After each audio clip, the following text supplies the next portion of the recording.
welcome everybody to the IzzyVerse. We have a great show for you today. We're all talking about AEW Dynamite, more importantly, AEW Double or Nothing happening this Sunday on pay-per-view. Go get your tickets at, I believe it's on BR Live. That's where you can go see it. Also on pay-per-view. So we got a lot to cover with this show. There's 13 matches in total, so we have a lot to talk about. Some matches were added just today, just a few minutes ago. So we're going to talk about those matches as well. But as always, let's talk about some things that are happening in the future, starting with really the next show I'm going to be a part of, and that's going to be the Bronx show. That's happening June 11th.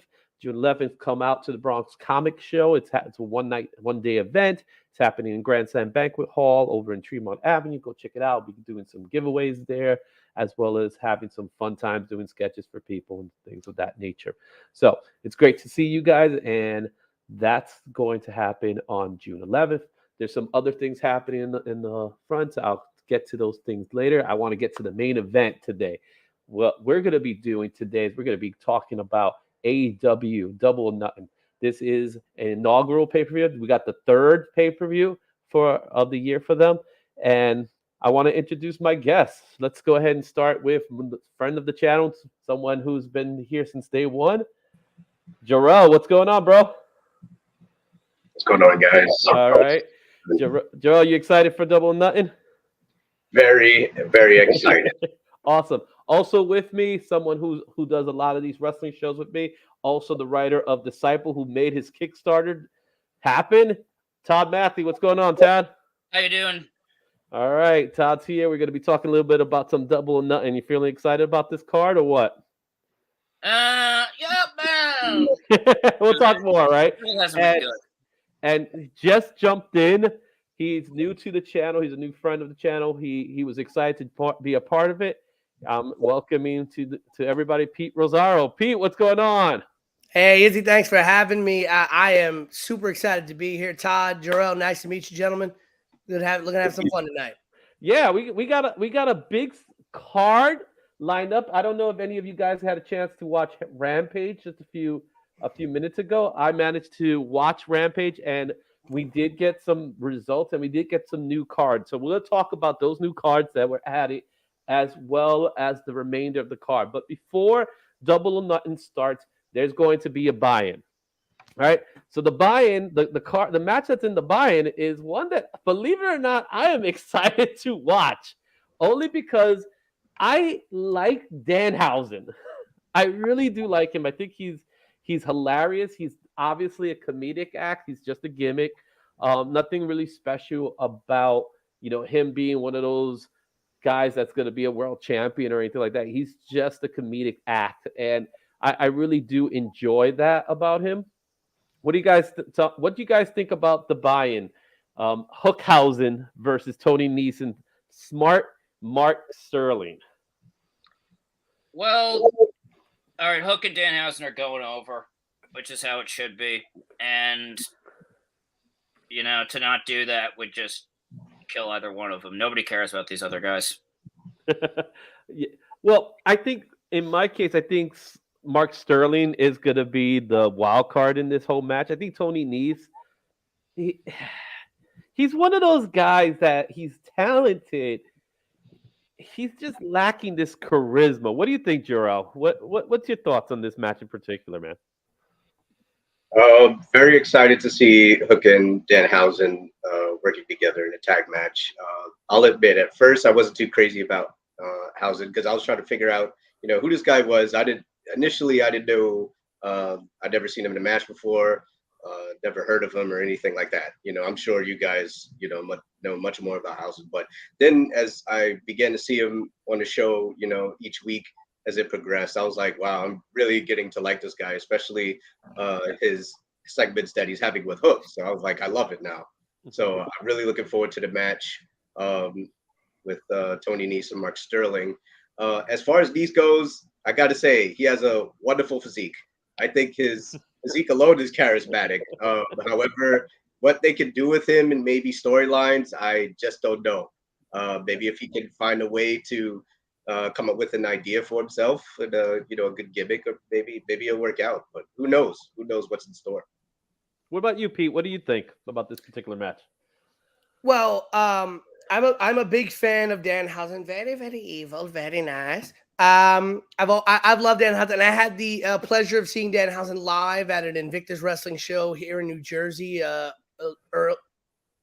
Late last year in 2021. So got to see Danhausen live and talk to him. And I've followed him along the independents for a while. Obviously, Hook being the son of Taz, having trained at the Creator Pro dojo in Long Island, and getting some great training there. And one of the guys that came out of that school is, in fact, Smart Mark Sterling. Yep, exactly.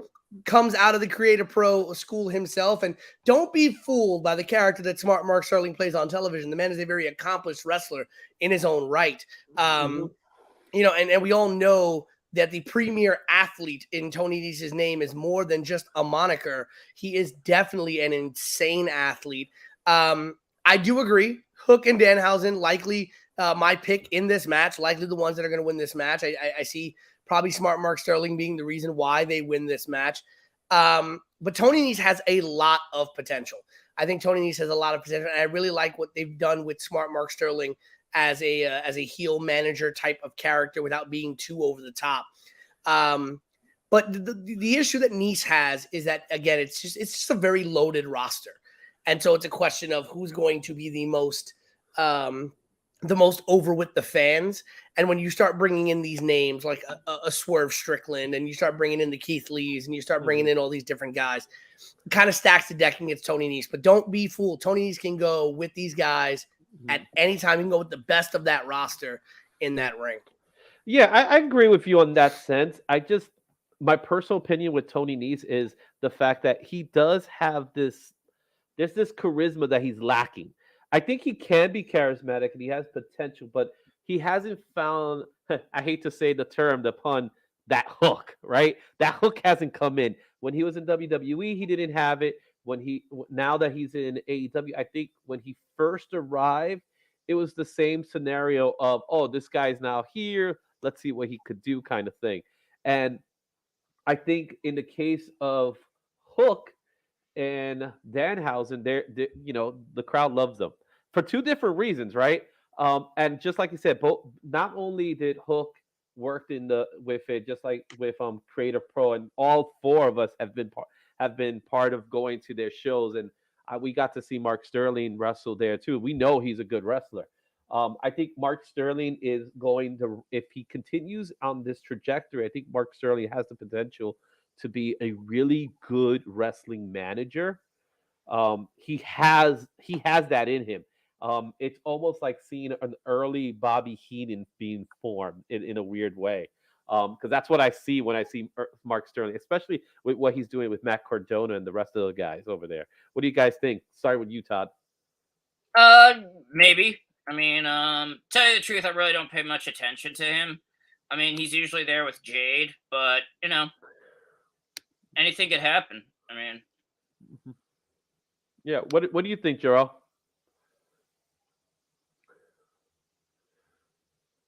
Jorel, you're on mute right now.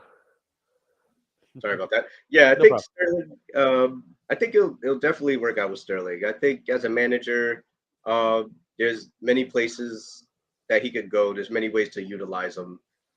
He could be a funny guy. I won't forget that little montage that they had when they were training to get prepared for the match, and Sterling was keep injuring himself and getting hurt with his neck and everything. So I mean, it was comical. It was entertaining.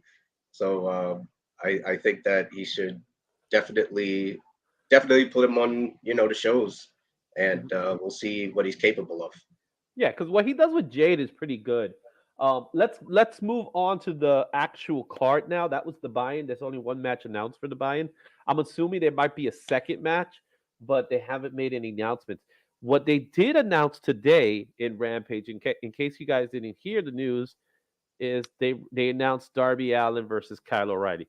This is one of those matches that when I saw that they are going to announce this match, I cannot wait to see this match. This could be a potential show stealing match, just to see what both guys could do. Right. So is this new to you guys? Yep. Yes. What are your thoughts on this particular match? I would have saved it for maybe Dynamite, because this is already a loaded show, and eventually, I mean, it's going to be a banger, but I think they could have used maybe a little bit more time to build the story. But it's going to be a good match. Yeah. Yeah, and Jorel, what are your thoughts about hearing this match for the first time? There's some beef now between Darby Allin and Kyle O'Reilly because the promo that Darby cut was that you took out Sting.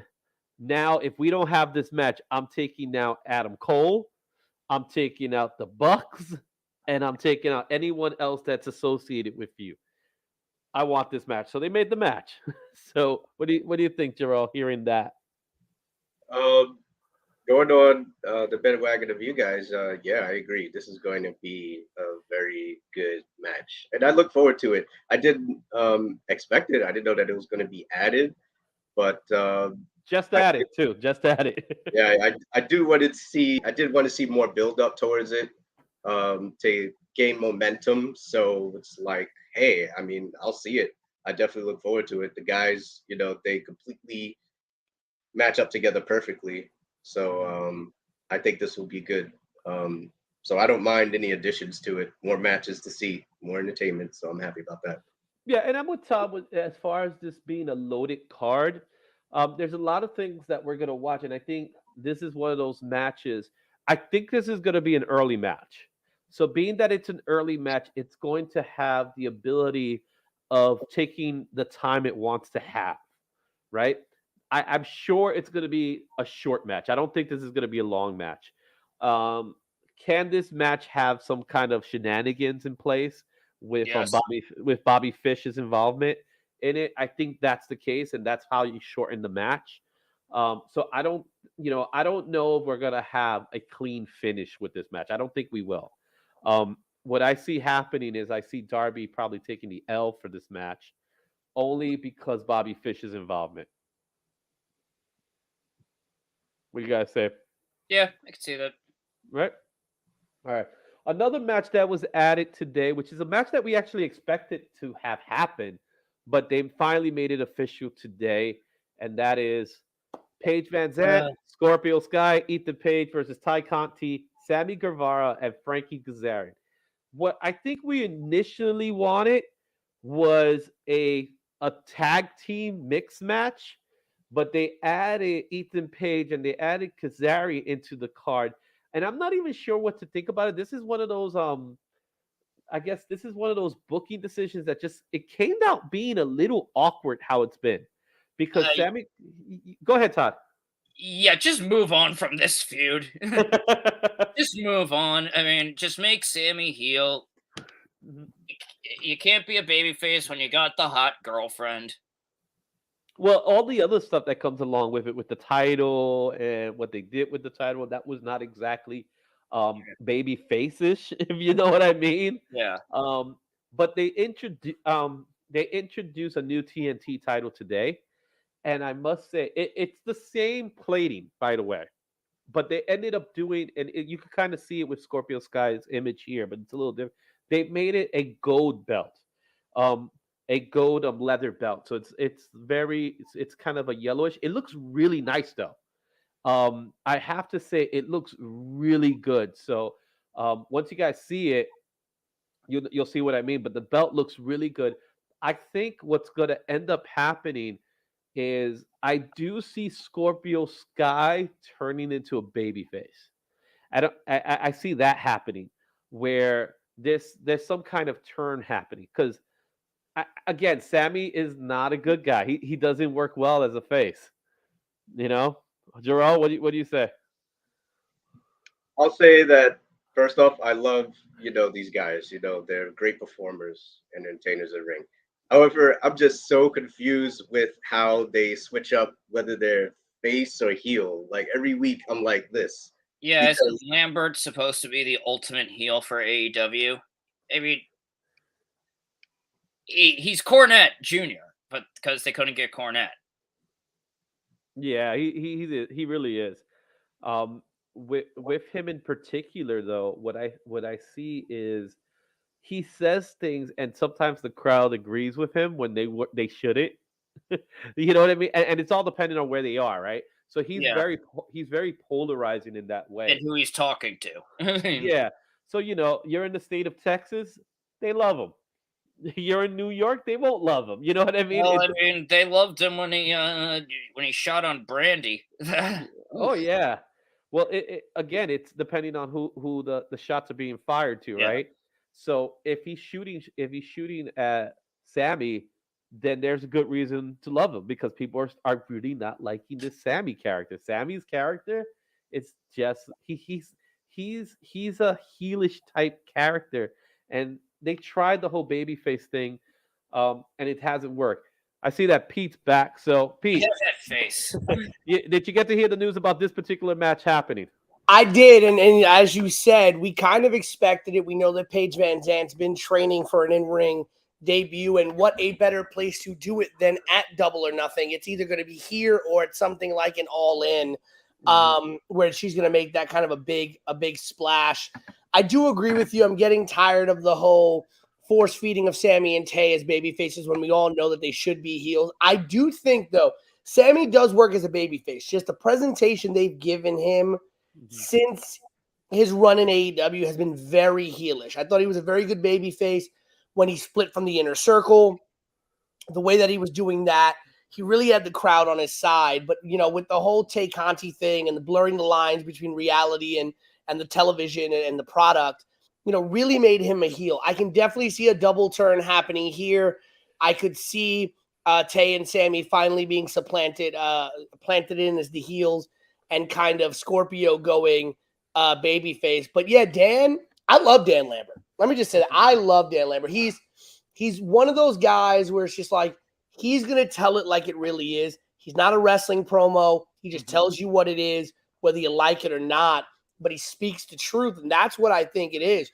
When you get those wrestling fans that are just like, he's attacking a pretty good, solid target, they're going to cheer him because he knows how to go out there and work a crowd. Yeah, and just like Todd said, he's definitely Jim Cornette 2.0, probably more like it. And again, he's polarizing in the sense that he does fit to a certain crowd and to another crowd. They don't like him. Like, it depends on where he's at. That he either gets the cheers or the jeers. And I think AEW likes that. AEW likes to blur the lines of who's a baby face and who is a heel. The way I see this match ending is I do believe that it is going to be a double turn in some way. And I think that's why Frankie Kazarian's involved. I think the double turn is going to happen through Frankie Kazarian in some way, because he's the glue to Scorpio Sky. And I think what's going to end up happening in some way is that Scorpio Sky is going to probably do a save with Frankie Kazarian, which leads to the whole turn. And who knows, maybe Sammy Guevara and and the rest of the gang get together on it. I don't know. It's a weird one, but I do see that turn happening, and I think that's why Kazarian's in the match in particular.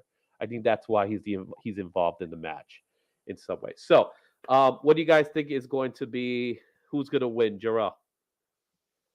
I have a feeling that it may be, I'd say Scorpio Sky. I mean, really doesn't matter to me who wins this match, but I'd say Scorpio Sky would take the win. I like to hear from you guys.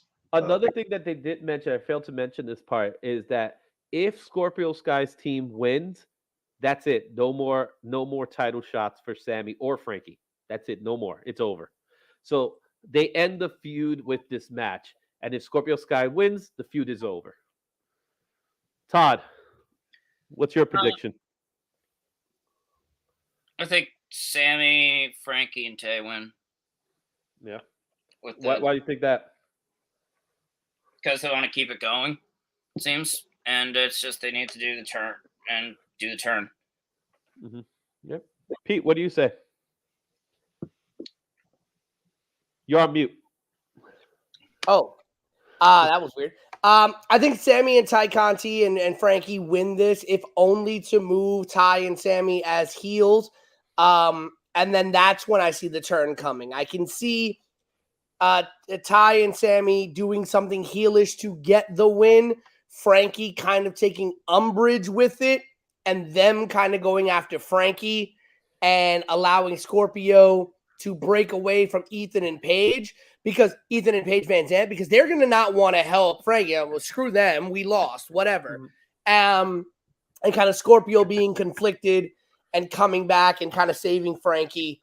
I could see something like that, because then you essentially set up Scorpio as the heel. You get him away from Lambert's team without having to switch Lambert's team's allegiance as heels.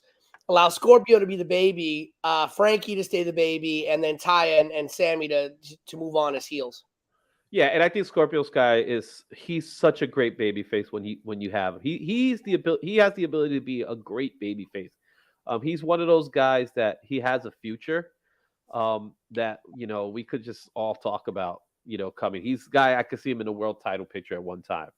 So moving on to our next match. This is another championship match that we're going to have. And this is Jade Cargill versus Anna Jay. My first thoughts of it is I like Anna Jay. I really do. I enjoy Anna Jay. And I think Jade Cargill has been getting better and better and better. She was really green at first, and her hair says it all, right? But now she's starting to really understand her character. I don't know if the baddies have something to do with it, or if it's really Mark. I think it's more Mark Sterling helping her out a lot. But I'm not a big fan of the baddies, to be quite honest. And they still have yet to answer why Velvet Sky, not Velvet Sky. What am I thinking about? Red Velvet. Wait, is it Red Velvet? Yeah, Red Velvet. Yeah. I don't understand why she's with her after a few months ago. They were just like, they had a lot of beef. So what do you guys say? We'll start with you, Todd. Jade wins. I mean, I'm going to enjoy looking at Anna Jay. She has gotten better, but I don't see them taking it off Jade anytime soon. Yeah. What do you think, Pete? Jade's money.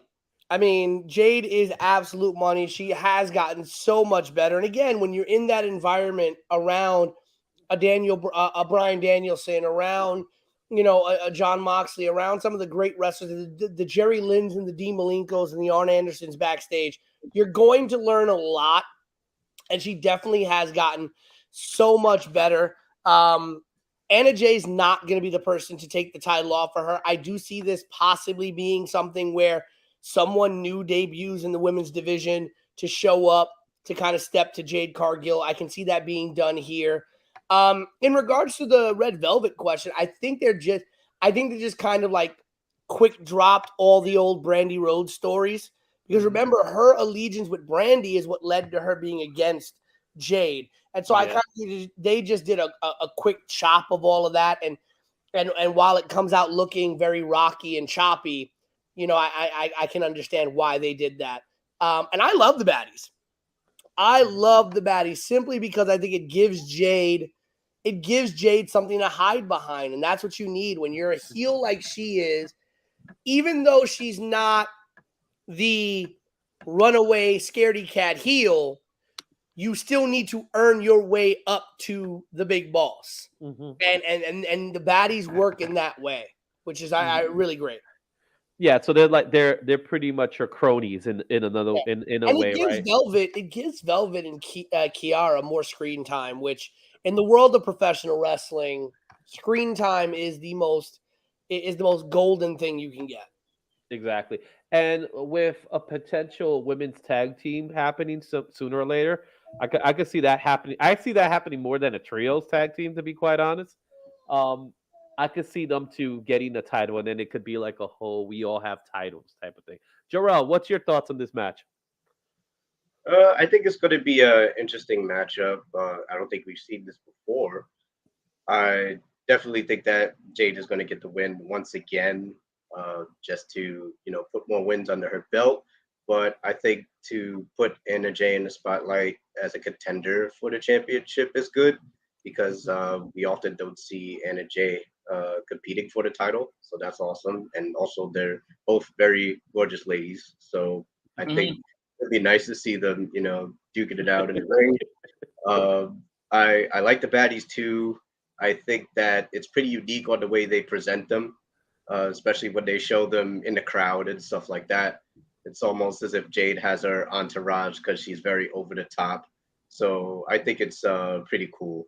And there's a lot of sass and a lot of attitude that they have in it. So this is a really, I'd say, a lot of sauce in this match. I'd say a lot of seasonings. So it's going to be, I think it's going to be worth watching.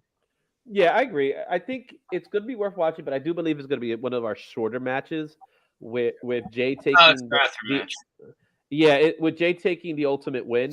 And I think what they're doing with Jay is they're giving her the TBS title to build up to a world title.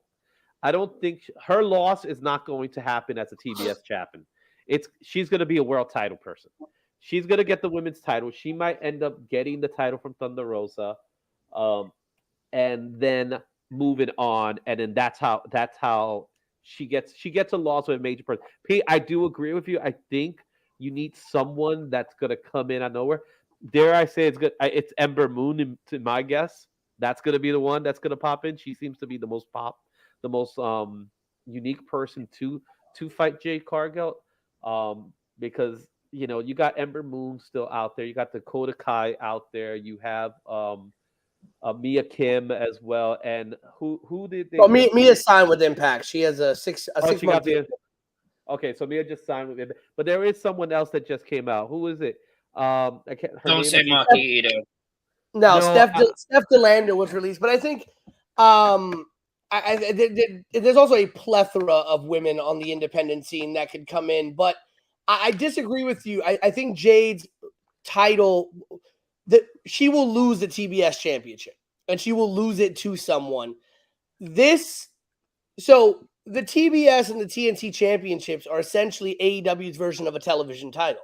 Mm-hmm, she's on TV every week, which again, screen time is golden, but it gets her work every week. She gets better in front of a live crowd every week, and they build her up. I definitely think she will lose the TBS championship, and when she does, it will be the ultimate rub for somebody. And the person that I see them building right now is a Chris Statlander. I can see Chris Statlander, yeah. With Chris's new gimmick, with how they're evolving Chris Statlander and how they're changing her, she could definitely be the most internal option to do that. I don't see any of the bigger names doing it right now. We could also see possibly someone like a Red Velvet coming back around and kind of eventually turning on a Jade, things like that. But I definitely think Jade's first loss will come the night she loses the TBS championship. But then I think what you said is correct. That's when you move her on to the next program. Though I will be very honest with you, I would like to see her get in there with the current Ring of Honor Women's Champion in Mercedes Martinez. Oh, that'd be great. To really push her skills in that ring when she's ready. Yeah, I agree. Mercedes Martinez will be an awesome coach. She's really like a coach's wrestling. She teaches people, but she's so good at it. And yeah, that'd be great to see Mercedes involved in some way. All right, moving on to our next match. This is a trios match. This is one that there was a lot of build, but it kind of like died down. But I think the match in itself is going to be, as they call it, a barn burner, right? And that is Death Triangle versus House of Black. I can't wait to see the craziness of this match. So starting with you, Pete, what's your thoughts about this particular trios match? I mean, it's gonna be an absolute banger. There's no doubt about it. The athleticism of 5 of the 6 men involved in this match is off the charts, and then the things that Brody King is able to do for a man his size is incredible. But it was something that Todd brought up earlier, like, stories that we want to see end. I'm done with the Death Triangle. I mean, I feel like they were DOA from when they first started. between Pac getting stuck in England for a while, and then Fenix getting hurt twice, and then Penta kind of just being Penta.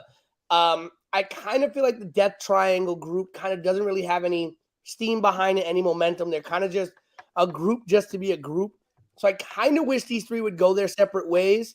But this is going to be an incredible match. I just feel like this is one of those that's just there to fill a spot. I don't feel like there's anything really that hooks me into this match other than it being one of those, holy crap matches.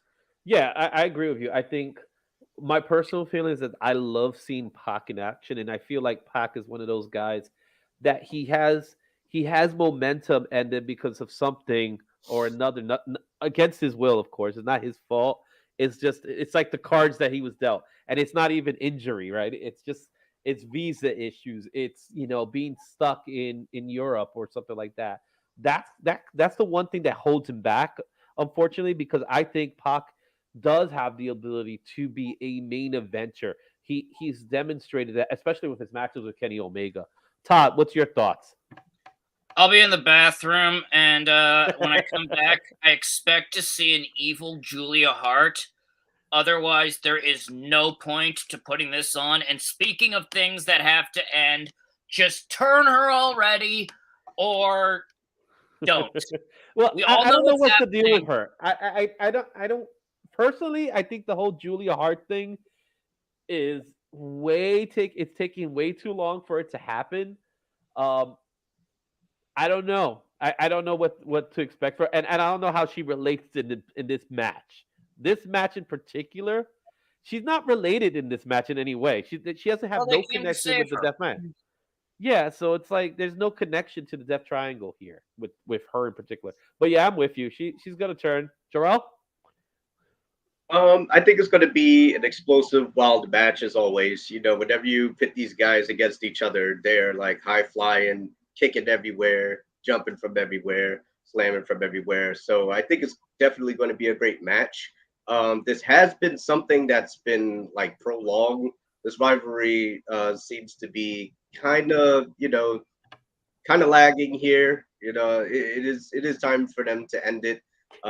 However, I think Pac is great. I love his intensity as well as Pentagon and Ray Phoenix. They're all great. And my wife is a huge fan of the Death Triangle. And whenever they come out, she's like really rooting for them all the time, every week. So for them to break up, that'll really break her heart. But if Pac gets a push and and the rest of the team, I guess she'll be fine with that. Same thing for House of Black. I love House of Black. I love both teams. They both excite me a lot. I love Buddy Murphy's intensity as well in the ring. Alistair, always mysterious, always has something up his sleeve. I like what they're doing. This is something that has lasted a while, but I mean, it'll be missed, but it's time to move on. So who do you guys have winning?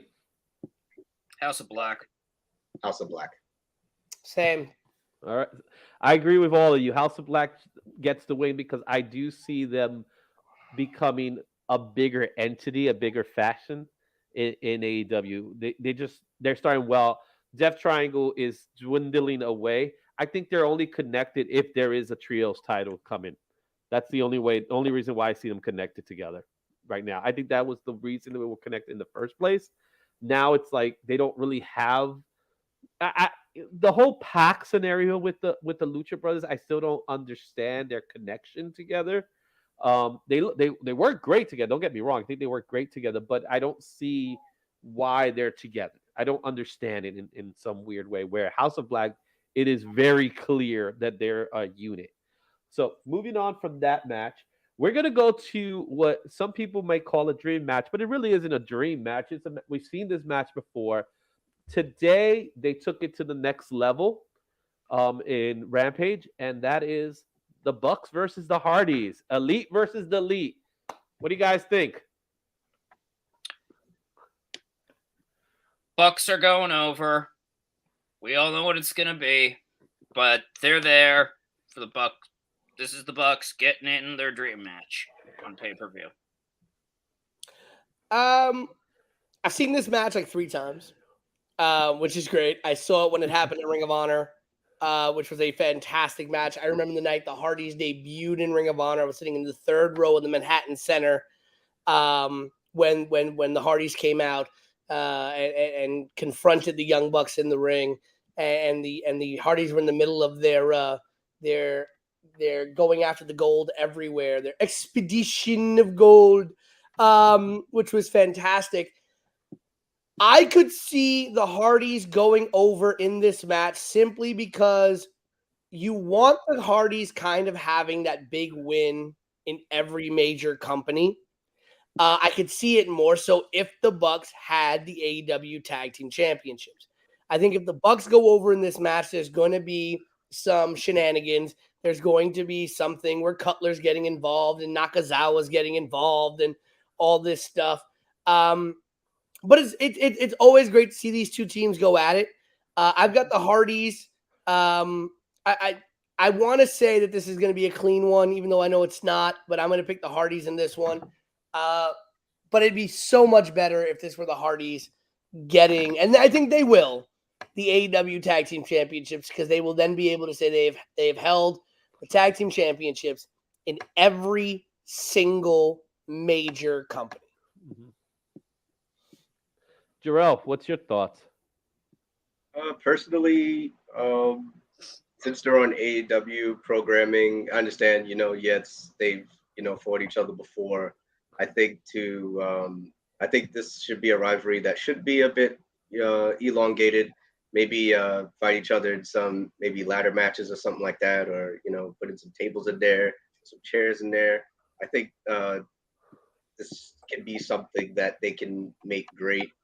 I am going for Hardys, for this match.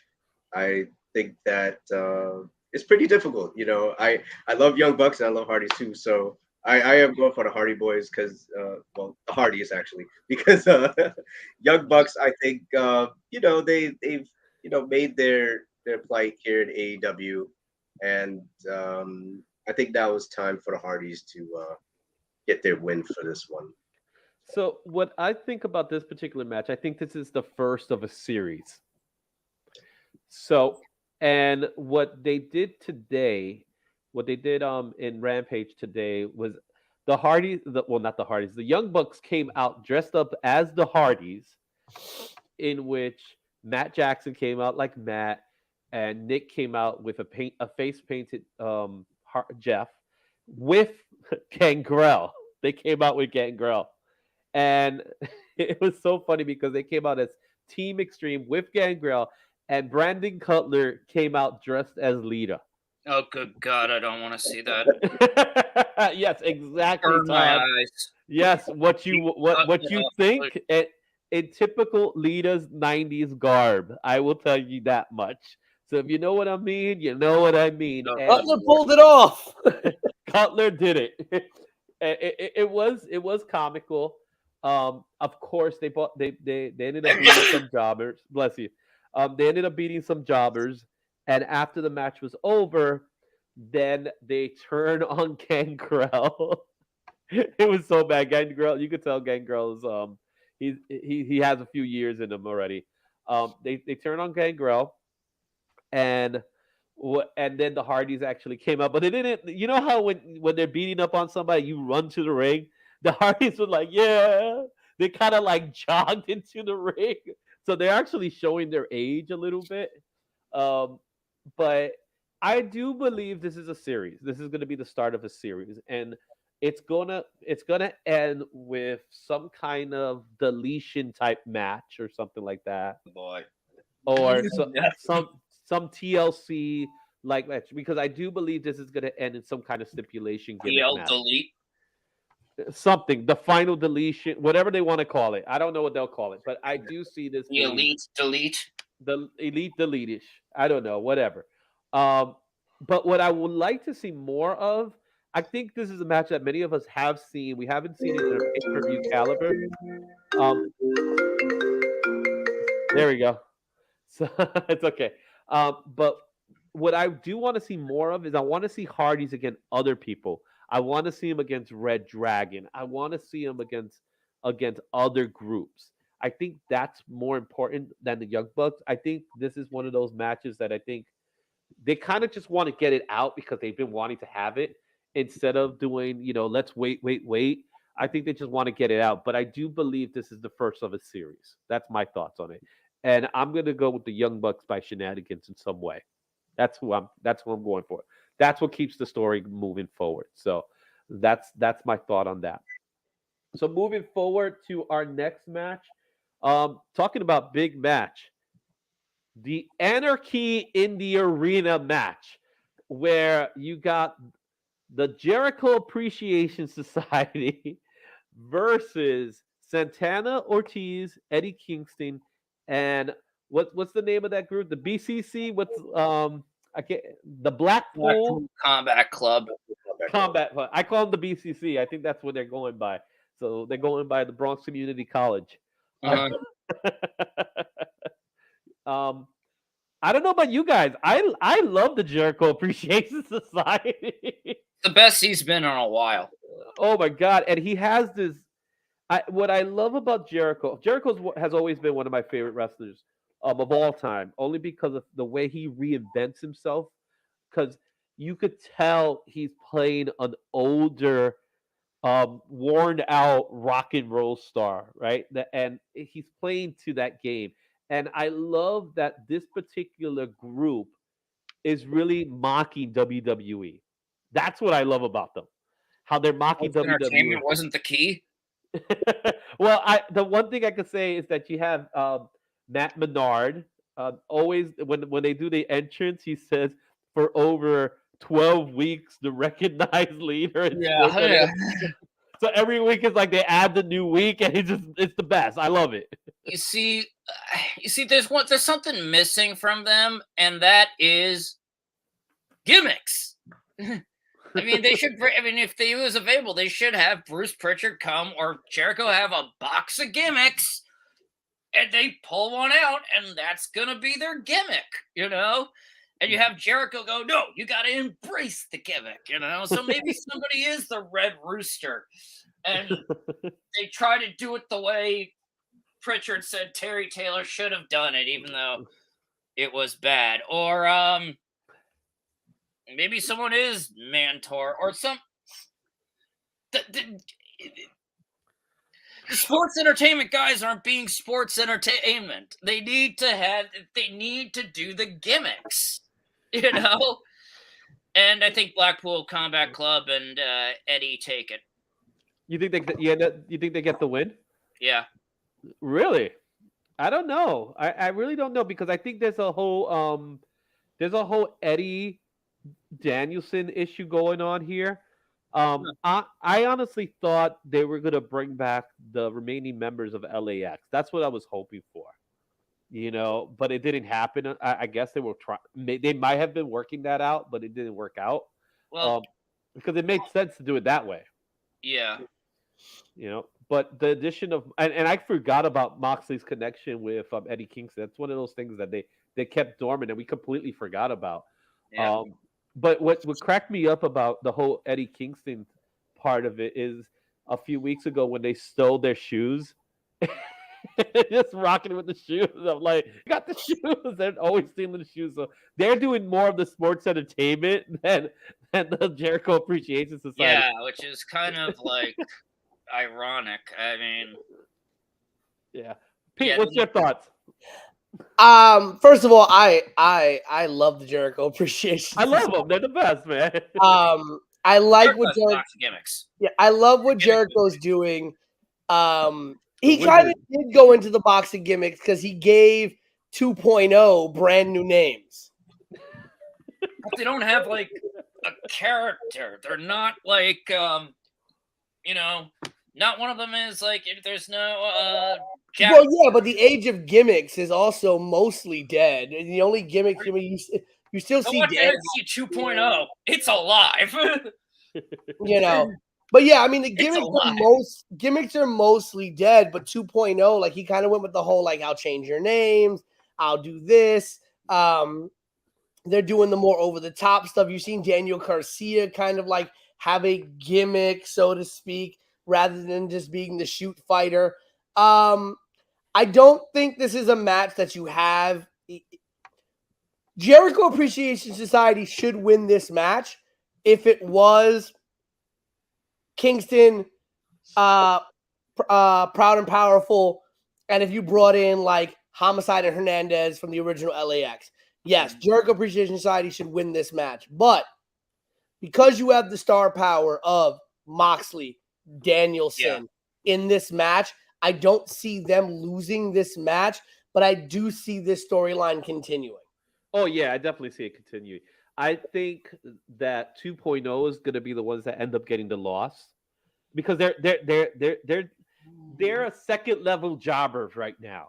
I don't think they have a win to their belt as far as I know, unless it's in dark, right? So I could see them getting the loss. I don't see Garcia picking the loss. I don't see Hager. I definitely don't see Jericho getting the loss. No, I think not taking loss. I think it's gonna end up with a Eddie Kingston versus Jericho final match. Or if they want to continue the story to get it to a next level, is that they'll end up.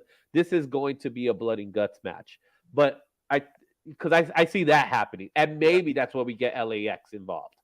Right. Because I could see, I don't know why, but I see LAX. It's like for me, it's like it's there. It's writings on the wall that they're going to show up in some way. That's the feeling I get, and I think the whole Moxley and Danielson connection to Eddie Kingston is going to be really weird, especially with the Danielson and Eddie Kingston kind of like they're butting heads, so they could lose because of them butting heads. I'd give anything to see Homicide on television. Homicide deserves to be on someone's television. I severely popped when he showed up at the Arthur Ashe event. That was a great thing to see. But I hope that they would bring him back for some more appearances. But Homicide deserves to be on television. I'd love for him to get, even if it's a short run, on AEW. Where's Hernandez these days? Anyway, he was recently working for Impact. Doing some stuff over there. I think he recently left Impact not too long ago. I think a couple of months ago. Mm-hmm. Yeah, they've been dormant right now, just laying it low. Jorel, what's your thoughts on this match? I think it's going to be a blast. I did like how a couple of weeks ago Jericho tried to have the combat club kind of turn against each other with their past and how they'd hated each other to begin with. So why are they, working together now? I do think that when it comes to gimmicks, I find gimmicks to be, important. And I feel like, out of what you have on the roster, with Jon Moxley, Bryan Danielson, Santana Ortiz, and Eddie Kingston, those guys, they could, talk away and, engage an audience. But I feel like Jericho is like such the main talking piece.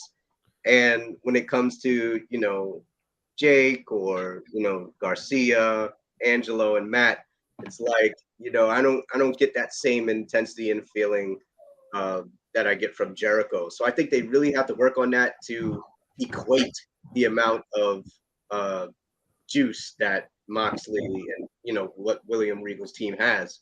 Because I just find the Combat Club way more entertaining than they're a more serious group, right? And with we forget the whole part that you got Regal somewhere involved in this match too, right? Mm-hmm. And I think Regal's involvement in this match is going to be he's going to be the guy. He's going to bring out the brass knucks. He's going to clock one of 2.0s because it's going to be Matt. It's going to be one of those two, right? If it ends up in Jericho Appreciation Society losing, it's gonna be one of those two guys. That's it. Yeah, that's how I see it. They're the ones that are gonna pick the win. Disrespecting my man, Daddy Magic. I love Daddy those guys. Magic, Matt Menard. They are perfect for the Jericho Appreciation Society, and I think they have a huge future. 2.0 when they were released, I don't know what the hell they were thinking because they are WWE type wrestlers. They are, and I definitely see Garcia. And Garcia is going to be a star. Garcia is a certified star. He's the breakout star of this group. I could definitely see a story brewing where the Combat Club is trying to get Garcia, and they they were trying to lure him in. They've been trying. They mentioned him right from the beginning that he was in their mouths. So they eventually got Wheeler Yuler, who's not involved in this match in any way. But Yeah, where's he? oh well, it wasn't enough people. I believe Yuta's in Japan. I believe Yuta is taking part in the Best of the Super Juniors tournament, if I'm not mistaken. Oh, Yeah, he actually is. He is. He's Yeah. definitely doing so. He has a He's belt, not. doesn't he? Mhm. What was that? He has a belt, doesn't he? Yeah, he does. yeah, Ring of Honor. He has a Ring Ring of of Honor Honor belt. pure champion. Mhm. Yep. Yeah, I think he's in the Best of the Super Juniors tournament, which one of the best tournaments in the world to be involved in and be invited to. But yeah, I mean, listen, I'm just happy, proud, and powerful, and Eddie Kingston are on television because I watched Proud and Powerful for a very, very long time on the independents. Know both of them from having worked with them before, and Eddie I've looked up to for years, and I knew he deserved to be on somebody's television. So it's just great to see these guys getting these calibers of matches. And by the way, big shout out to Chris Jericho on how he got so quickly in shape. That man Yeah. some great shit. Because listen, it was what, less than a year ago? People were talking about his little beer belly, the little gut that he had. He was showing his age, and this man is looking like $1.5 million on TV right now. Well, he knows what to do, right? He's just that kind of guy. He knows the pulse of the industry. That's why Jericho's going to go down as one of the greatest, man. And he may not be the on your Mount Rushmore wrestlers, but he just might be, right? He's just one of those guys that you're always going to talk about him even after he's gone. So moving on to the next match, which I think my personal opinion had the greatest build out of all the matches because there's story in the best way. This one, I'm dying to see this match, especially about what we saw with this week, the last week with the lashes. When they did the 10 lashes and they were just smacking the belt on it, and he literally was like holding it in. Warlord, Yeah, he was like he was taking them like nothing. So, Jorel, tell me, what do you think? MJF, your Long Island boy. I feel like whenever you put MJF, and trust me, I can't stand MJF. Great heel though. But whenever you put him in the rivalry, when you have him face, somebody, you're bound to definitely get a good storyline. It could be prologue. Oh, we lost Jorel for a second. Okay, there you go. I'm back. So I feel like this will be, a great match. This is something that has built up for the past couple of weeks. They've done a good job with it.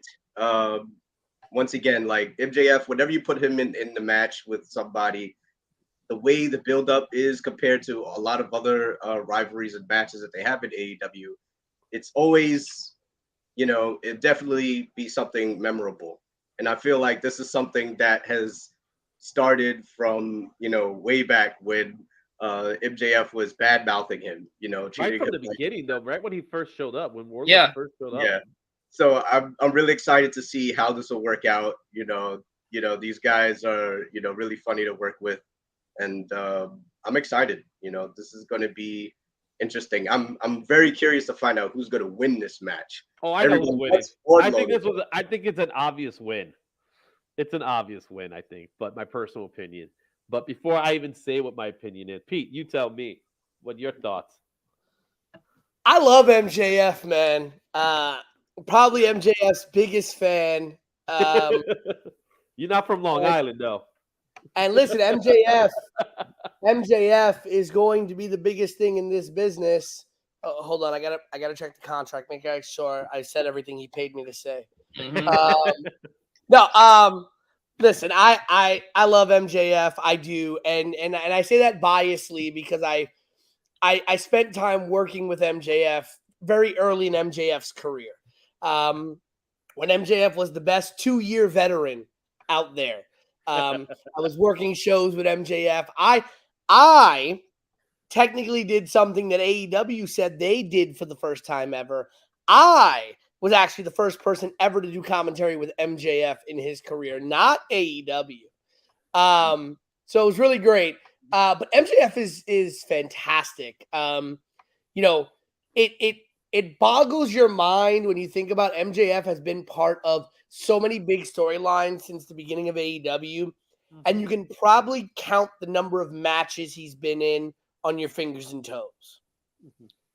When you really think about it, he doesn't really wrestle a lot, and it's one of those old school psychology things where it's just like, I can sell the match without having to wrestle, which actually prolongs his career too. So yes, that's the best part about it. It's like he's making you, in order to, he's like a champion in that way, where in order for you to, you have to, get the big match to see him wrestle, right?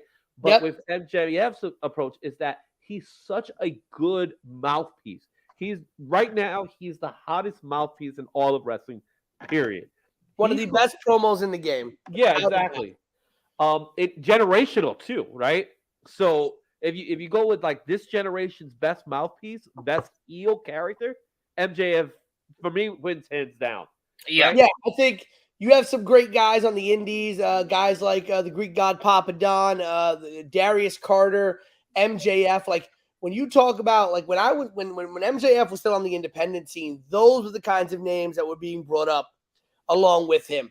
Those guys who are just incredible promos. They just know how to get a crowd to hate them at the snap of a finger. The minute the music hits, that crowd is booing. I love everything that MJF does. And the funny thing about it is MJF is so tailor-made for WWE. Oh, he's going. He's tailor-made for WWE. And AEW, I hope they really understand what kind of gem they have on their hands, and they really do everything they can to keep him. Because I think MJF would probably be MJF would be a huge loss for them. But in this match in particular, I have loved the build for this match. I called it from the moment Wardlow first walked out with MJF years ago. This is where this is going to go. I see Wardlow winning, and I see the Rocket being strapped to this kid's back because Wardlow is going to be a massive babyface for this company. I agree. Todd, what's your thoughts? Well, first of all, I can see Vince calling for both of these guys in a couple of years because Wardlow checks all the boxes that he likes. At MJF, they could probably actually bring him in first as a manager and then get him in. If anything, I could see MJF being Vince's chosen one. Imagine those two as a combination. Anyway, getting back to this one, I think MJF wins via DQ. The way I'd end it is Wardlow's just pounding on him, and he just gets such a rage that he just shoves away the referee so he could just keep hitting him and just beating on him. And then, so that the ref calls for a DQ and security has to come to, break it up. And they keep it going until it gets to maybe All Out for, a cage match. So you see this as a continuing storyline in which Wardlow gets the loss, gets fired, and then continues. Well, I don't think he's going to get fired. But that's the stipulation. He pretty much gets fired. Tony can just that's easily fixed. Well, this is one of those scenarios where you can do something like that. The whole Macho Man retirement story, right? He really wasn't retired, right? I mean, this reminds me a bit of DiBiase and Virgil. Yeah, it's screaming DiBiase Virgil, but yeah. I could see where you're going at with that, where it's still an uphill battle for Wardlow, but I think to do that will hurt the feud in a way, because again it comes down to when this guy's finally going to get his win. Is he going to get his win in All Out? Would that happen if he doesn't get it here, right? Because again, the thing is, both of these guys, you look at this match, I could see this match in 3 years being a main event match again in WWE, right? Mm-hmm. This is like a WrestleMania in the future match, right? You could call this a WrestleMania-like match because one thing about Warlow that stands out about him, he has two things that are on his side from previous guys. He has the Goldberg and the Batista in him, right? Yes. That's what I Yes. see in Warlow. I see a mix of Goldberg and Batista, but the difference here is I think Warlow, well, not think, I know Warlow is actually a better athlete than both of those guys were, right? Now, in I won't say MJS Goldberg. case, in NJS case, NJS could afford the loss because he's already a main man. But will it take him to that next level? Because everybody knows MJS is going to be a title guy. Yeah. I see him as the guy actually beating Hangman Page in some way. That's what I see. Save that for later. I'm about. Yeah. Yeah, I got some thoughts on that. Todd reminded me of something. I forgot the stipulation was that if MJF loses, if MJF wins, Wardlow gets fired. I could actually see that happening, and then kind of Wardlow pulling the whole, the minute I'm fired, no, I'm not, because Tony's already given me a contract. He retired me. Yeah, got me a new. Right, and yeah. so I could definitely see that happening, something where, he loses the match at Double or Nothing on Dynamite. The whole MJF wants to do a public firing, a public this and that. Wardlow comes to the ring and he gets fired and he's just smiling. And MJF's like, "Why are you smiling, you big buffoon? I just fired you." Da-da-da. And then it's just this whole thing of like pulling out the contract that Tony Khan hired him to, which now he just gets to run roughshod over MJF. And to do that, I would say that the stipulation that Wardlow asked for when he re-signed was, I want MJF in a cage, or I want this, or I want that. Kind of like what was being mentioned. So that could actually all work. And I like that, thinking of it in that, rather than Wardlow just getting the big win. Jorel, what do you think? I'm going for Wardlow. I like to see where they go with it if he wins. I feel like if he were to lose, what would they be able to do with him? I think this is a good way for Wardlow to have like redemption as a star, as a performer. So I feel like if he overcomes MJF, he can, shoot for the stars. Because MJF, I feel like MJF, he could win or lose, but he'll always, find some good rivalries. Before Wardlow, I think he needs that. And with all the matches that we have, like I said, I think this is the biggest match in the whole thing. I think this is the match that more people have interest in than anything else. My personal opinion is that. But what I do see, I see both of your takes on it.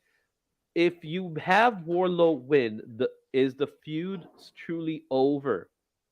Or would that mean Wardlow has to move to the next level, the next wrestler? Is Wardlow ready for the next guy? In other words, whoever that guy may be. That's question. MJF, no matter who you put him with, he's gonna be fine. I think MJF is one of those guys that can handle anything.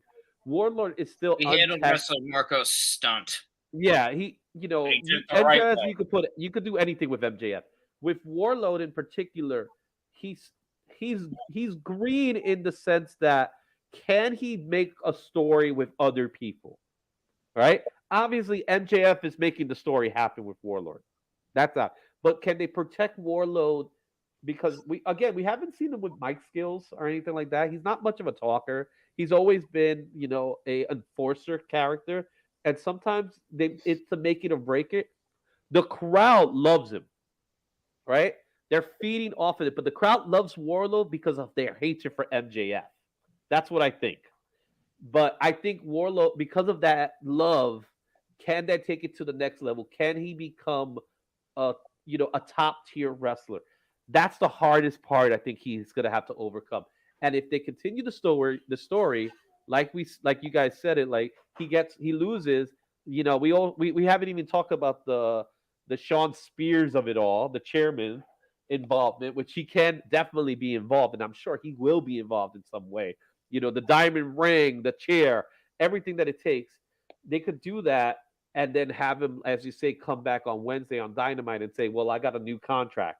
I could see that happening because that's something no one saw coming. and it continues that story for a little bit longer. But is it time for MJF to move to someone else? That's my real question. Because I think that's what do they want to do with MJF? Again, they want to keep MJF happy because when that time comes to sign that new contract, everyone's going to be giving him the world. And he knows it. You know what I mean? And he's playing that game so perfectly. He's definitely blurring the lines, whether, it's work or shoot. And in MJF case, as I've spoken to plenty of people who know MJF, it's usually a shoot. You know what I mean? It's the real thing with him. What you see is what you get with MJF. He is the same guy with or without the camera, and I've seen it firsthand. All right, so really excited about this match. You guys have me thinking about that stipulate how that would work, and now I kind of want to see that happen. So I'm gonna go there. MJF by shenanigans. Because I believe MJF has lost the majority, if not all, of his big blow-off matches. He usually does, yeah. Yeah, so I feel like this could be one where, because eventually he's going to have to win one of them to make him continue to stay relevant in these feuds. Or else it's just like, all right, he just talks and talks and talks, gets the little victories, and then always loses at the end. Eventually the heel does have to win in the end to keep them serious as a heel. I could see this being the one in order to extend the story. Well, the biggest comparison I could say with MJF is the whole Piper situation. Piper, when Piper was a heel, he never won his matches, but he never lost his matches. So that could be an MJF thing. All right. I hate to move on from this, but we got to move on from this one. And now we got to go into the Owen Hart Foundation tournament. What do you guys thought about the tournament as a whole? Did you guys enjoy it? Did you think it was too short? Did you think it was too long? What's your overall take on the tournament? I'm never a fan of tournaments that involve too much storyline BS into it. So that kind of bothered me. The fact that there was so much other secondary storylines bleeding into what was this tournament. I also was not a fan of the selections. I feel like they could have done a lot more with who was in this tournament. I feel like they have such a bloated roster that they could have given some screen time and some opportunities to a lot of different people on this roster to be in this tournament. And then I personally was not, I liked Johnny Elite, was not the greatest fan of Maki Ito, but definitely they have already set a precedent of the Jokers being somewhat of a big deal. And I feel like, I was a little bit let down by them. So in that case, I wouldn't have called them Jokers. I feel like if you would have just put Maki Ito in or Johnny Elite into the brackets without creating this whole Joker thing around them and building and building and building it, it would have played well. I felt like it was a bit of a letdown with what it was. But yeah, I like this in theory. I did not like it in execution. Jorel? I like that quote. I did like it in theory, but not as execution. I feel like there are some wins that I disagreed with, some losses that I disagreed with. Again, like Toni Storm, I expected her to, pair up with Britt Baker maybe in the final match, or at least face off somebody in the final match. I feel like Britt Baker has made herself in AEW enough that she can take a loss and then move on to maybe facing Jade Cargill or somebody else, or she already faced Thunder Rosa. But I feel like to put Toni Storm on the map in AEW, I think she should at least get the last match. As far as the men's tournament, not too crazy about the men's tournament. Actually, I am crazy about the men's tournament too much. But there's been it's hard for me to keep up with the tournament, mainly because there's so many guys and so many ladies in that setup there. But I mean, I love Samoa Joe. It'd be nice to maybe see him take a win. But I really wanted, some guys to win as well, to maybe put themselves on the map and give themselves a push. But this has been, I'll admit, this is one thing that I haven't paid much attention to the tournament. I just haven't cared that much for it. But I think for dedication of Owen Hart, that's great too. So to me, it doesn't matter to me who wins this. Mhm. I agree with you all what you guys are saying. With this particular tournament, what I was a little disappointed of with the tournament in general is that I'm a big fan of long tournaments, but I'm also a fan of 1 day tournaments, right? I like the 1 day aspect of a tournament. And when for me, when it's a tournament, it's like a grind, you know, a grind to get there. And I didn't feel that here. I just feel like it was a showcase for certain individuals. I didn't like the Joker, regardless of who was the Joker. I thought that was cheap. That was just a cheap pop, and it wasn't necessary for a tournament because you could have just added people into the tournament. You didn't need to create a Joker, especially because why are you going to have someone that had to earn their spot to get there for someone that didn't earn to get that spot? You know what I mean? And as much as I like Johnny Elite as he goes by when he's in AEW, I didn't think that was a good way of bringing him, especially when a lot of people wanted Cesaro in that spot, right? And there was an era and they thought it was Gargano, so that was even worse. Everybody's hearing Gargano. Oh my goodness, it's gonna be, and then you find out it's Johnny Elite, and it's like we like him, but we like Gargano more. It was sad. I'm sure it upset him in a way. It wasn't no one's. It was just an accident on marketing side of things. But yeah, I'm not a fan of tournaments that they don't feel like tournaments. It just feels like regular matches to get to an end result. And um, with these particular tournaments, I think I would have liked it if I would have seen like a whole Dynamite episode committed to the tournament, rather than we're gonna have 2 matches today and we'll have another 2 matches in Rampage and we're gonna have another 2 matches here. I wasn't thrilled about that. At the end of the day, there was some really good matches that came out of it. I will say the FTR match I enjoyed a lot. I thought that was fun. I wished it would have been a get to FTR match rather than they were fighting each other. Like I would have liked it that this guy was going to win here and then this guy won it here and then they ended up fighting. That to me, I think would have had more of a oh my goodness, we're going to see FTR fight each other, rather than they chose to fight each other. Even though the match was great, and I think speaking of people that are missing in this pay per view, FTR is missing big time. But we'll get to them when we start talking about the tag team match. Let's go ahead and let's talk a little bit about the match that happened today. Did anybody get to see Rampage this evening? So you guys No, have okay. time so much. Okay, so tonight it was live, and it was Chris Statlander versus Ruby Soho. Of course, Chris Statlander is going through a change. She's a different character. She's dropping the alien gimmick, and Ruby Soho, she has a chip on her shoulder. That's pretty much the build for this particular match. It was a really good match, and the winner of the match ended up becoming Ruby Soho. So we're going to have a rematch of Grand Slam, Britt Baker versus Ruby Soho. Now, based on this, I already know who's winning. I don't think it's going to be a surprise to me. But before we do that, Todd, your thoughts?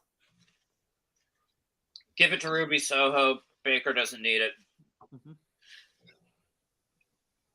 Pete? I agree with what Todd said.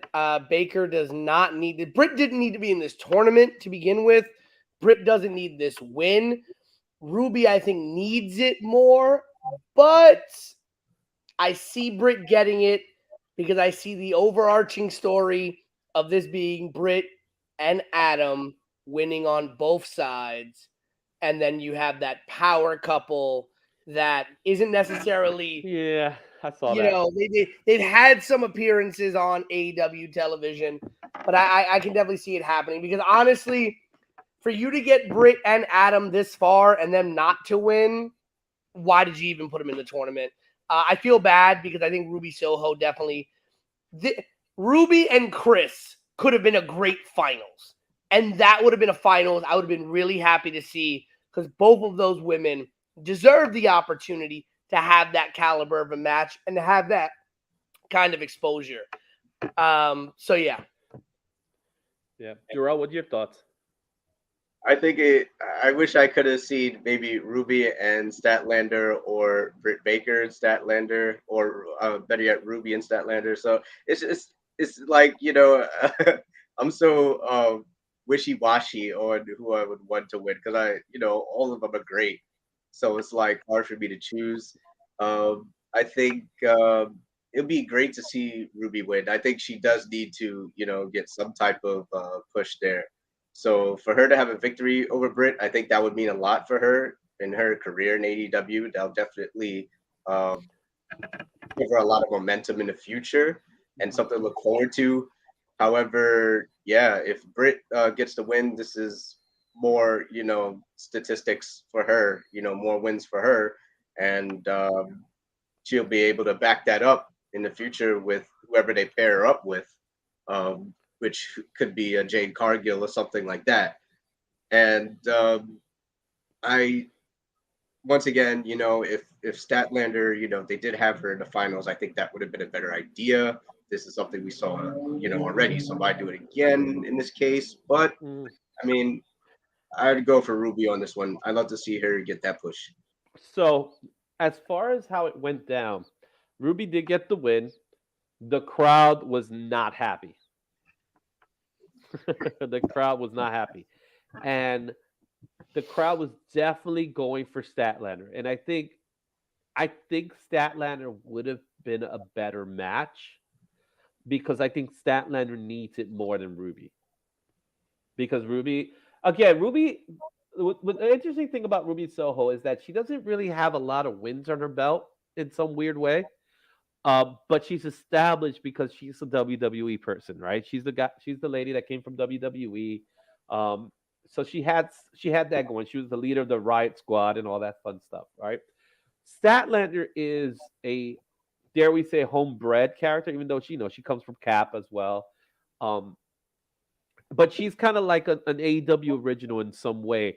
And she's one of those people that we've seen grown. And I think this new version of Statlander has a lot of potential to be really good. She could be the person that takes on the match with Jade Cargill and actually beat her, as Pete was talking about. So she does. I think that's the case. And I think that would have been really good for her to win. I would have had Statlander win this all the way. I think that was the best option. They needed Britt Baker because of the star power that Britt Baker brings, I think. And at the end of the day, this was the match in Grand Slam, and Ruby fell short in Grand Slam. And I do believe she gets the win in this one. But do I feel like it was a well-deserved win? I don't know. I don't feel it. And yeah, to your point, Pete, I saw that a mile away with the Britt Cole Power Couple win. So with that said, let's go to that next match, which I am excited for this one. You know what I mean? This is one of those matches that, oh my goodness, it's gonna be a good one. I think these two guys can't have a bad match, my personal opinion. You know what I mean? Todd, what do you think? The right move would be Samoa Joe. I don't think it's Samoa. No. Unfortunately, yeah, I can see that because right now, and we'll get to it when we get to the main event, Tony Khan has probably the opportunity to have one of the biggest matches in his company history, but he's going to blow it.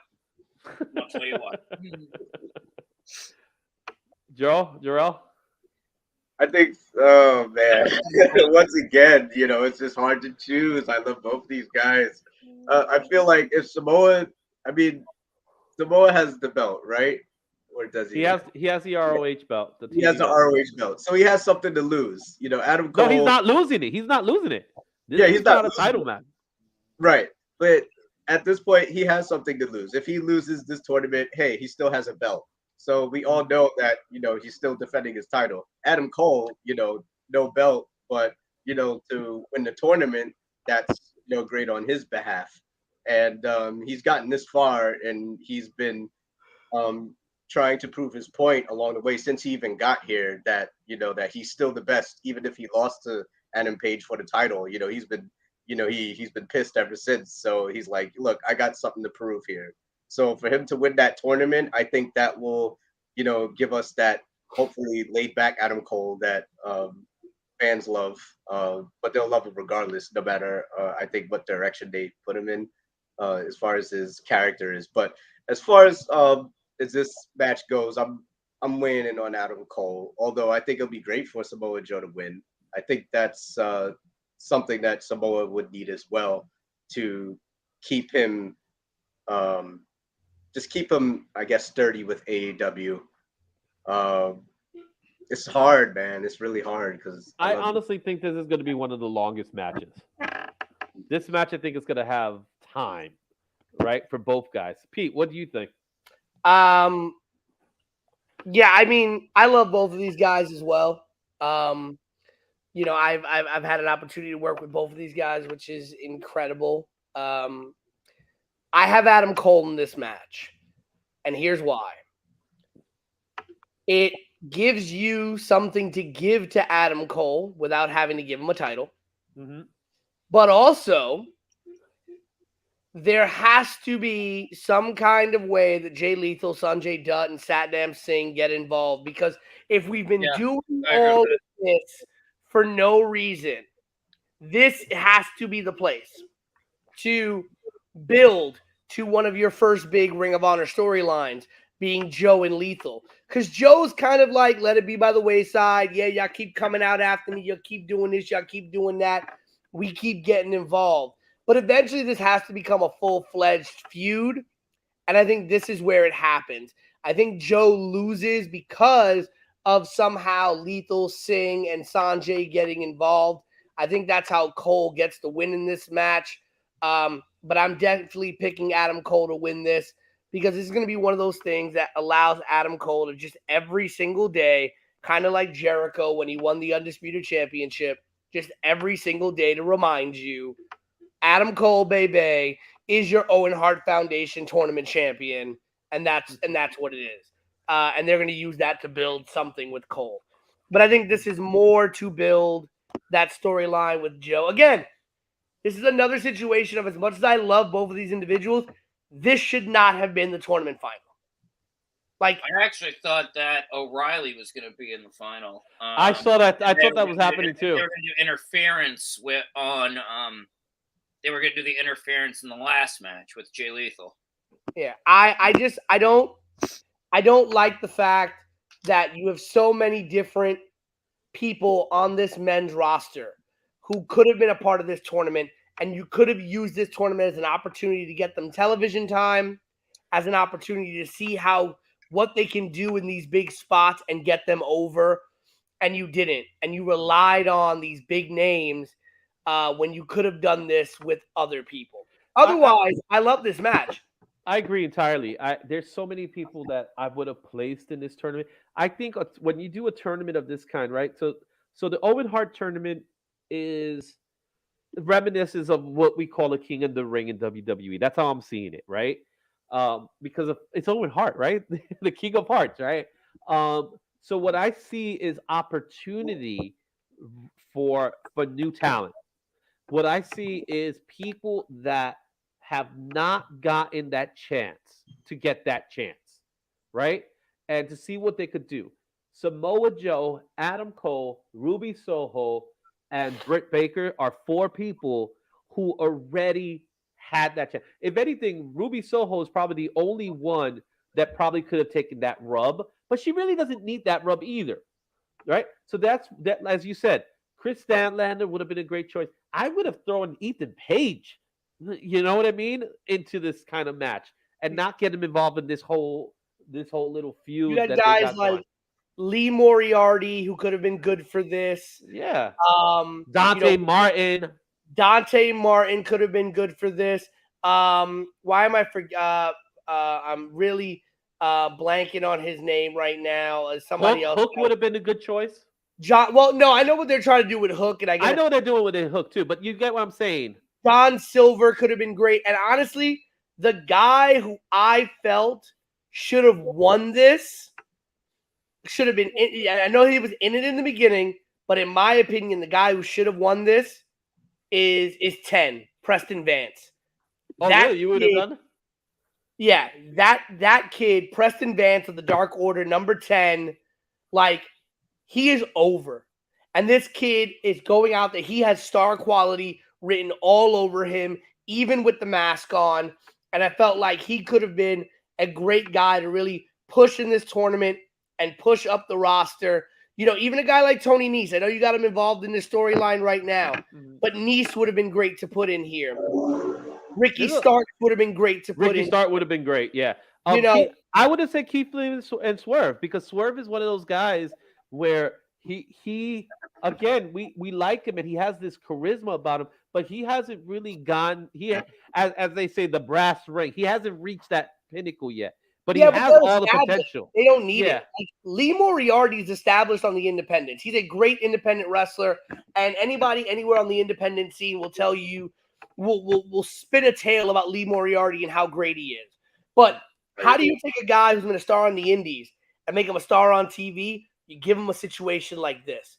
Guys like Preston Vance, who's been with you from the very beginning and has busted his behind and is over with your crowd. Talent like Sonny Kiss, talent like Ali Moriarty. These are the type of talent that you should have had in this tournament, given extended runs to in this tournament, probably given them some victories over some established talent, because, again, a tournament, anything can happen. It's one match, right?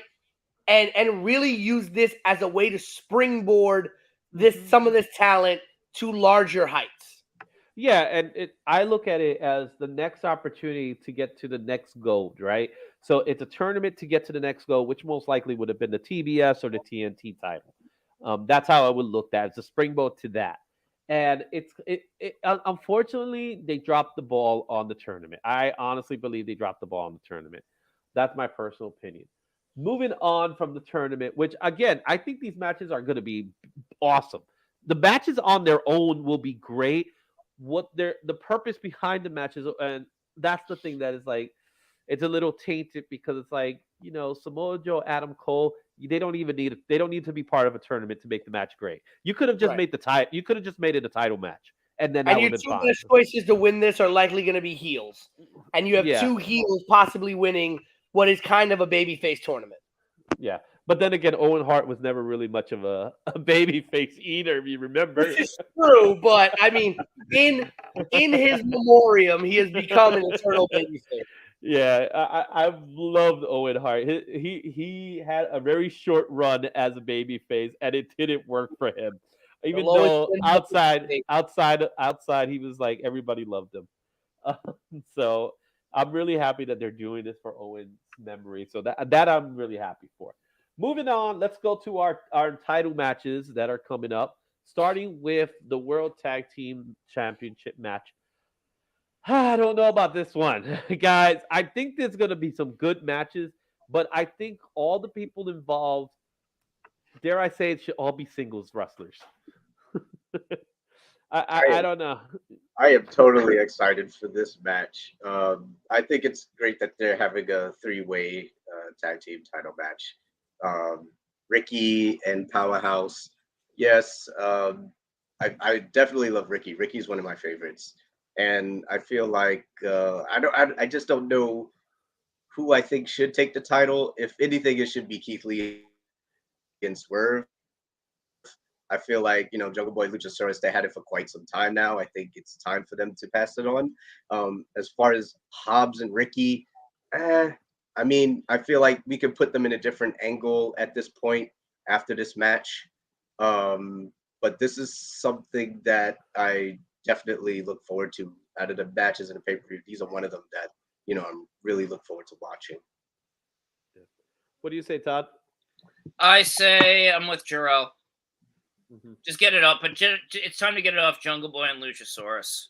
Mm-hmm. Who would you give it to? I'd say like right now, Powerhouse Hobbs and Ricky Starks. I think they're more of a tag team than Keith Lee and Swerve are. Yeah. Personally, I think Keith Lee and Swerve have actually been a really good tight tag team. Personally speaking, but I do believe Powerhouse and Ricky seems more. They seem to have more of a collected union. Even though I think Ricky Starks is a star in the making. We're seeing somebody that one day will be huge. So we got to give him something. You know, so yeah. Pete, what's your thoughts on this particular match? Ladies and gentlemen, I present to you, in my opinion, the worst book titles in AEW. The AEW Tag Team Championships. And I listen, I stay up at night. I stay up late at night and I pray. I pray for Luchasaurus and Jungle Boy because I feel bad for them. They have been so screwed in this title run. I feel like nothing's really been done with them. They've kind of been like background dressing to the storyline of Lee and Strickland and Hobbs and Starks. I feel like there's just so much that could have been done with Lucha Boy and Luchasaurus and Jungle Boy. I'm calling them Lucha Boy and Jungle Saurus. I'm getting their names mixed up. That's how badly they've been booked, ladies and gentlemen. This to me is going to be the definition of a cluster. You know what? Yeah. Mostly because I feel like, you know, it's a little bit of a mixed bag. You got the power guys and you got like 3 athletic guys, but then you really have a 4th athletic guy because Luchasaurus can do some really athletic stuff. Oh, don't forget Keith. Don't forget Keith, man. The stuff Keith could do. Listen, I love Keith, but Keith needs to not try to do too much, okay? I hear you. I just think there's a lot going on in this match. There's really not a defined story that really involves the tag team champions. I feel like the only reason they're in this match is because they have the tag team titles. They need a match. That's how they're there because the story is really with Keith and Swerve and Powerhouse and Ricky. That's the story. Right. That's the story. And they were just like, it's crazy how they were just shoved into this match because they didn't have the titles. Right? Yeah, So and I feel bad for these 2 guys. Both Hobbs and Starks are stars in the making. Both of these guys, especially in my opinion, Hobbs should have been a major player in the Owen Hart tournament. Starks could have been a major player. Too. Yeah, but I kind of, you know, that whole FTW title thing and whatever, you know, whatever. But yeah, I see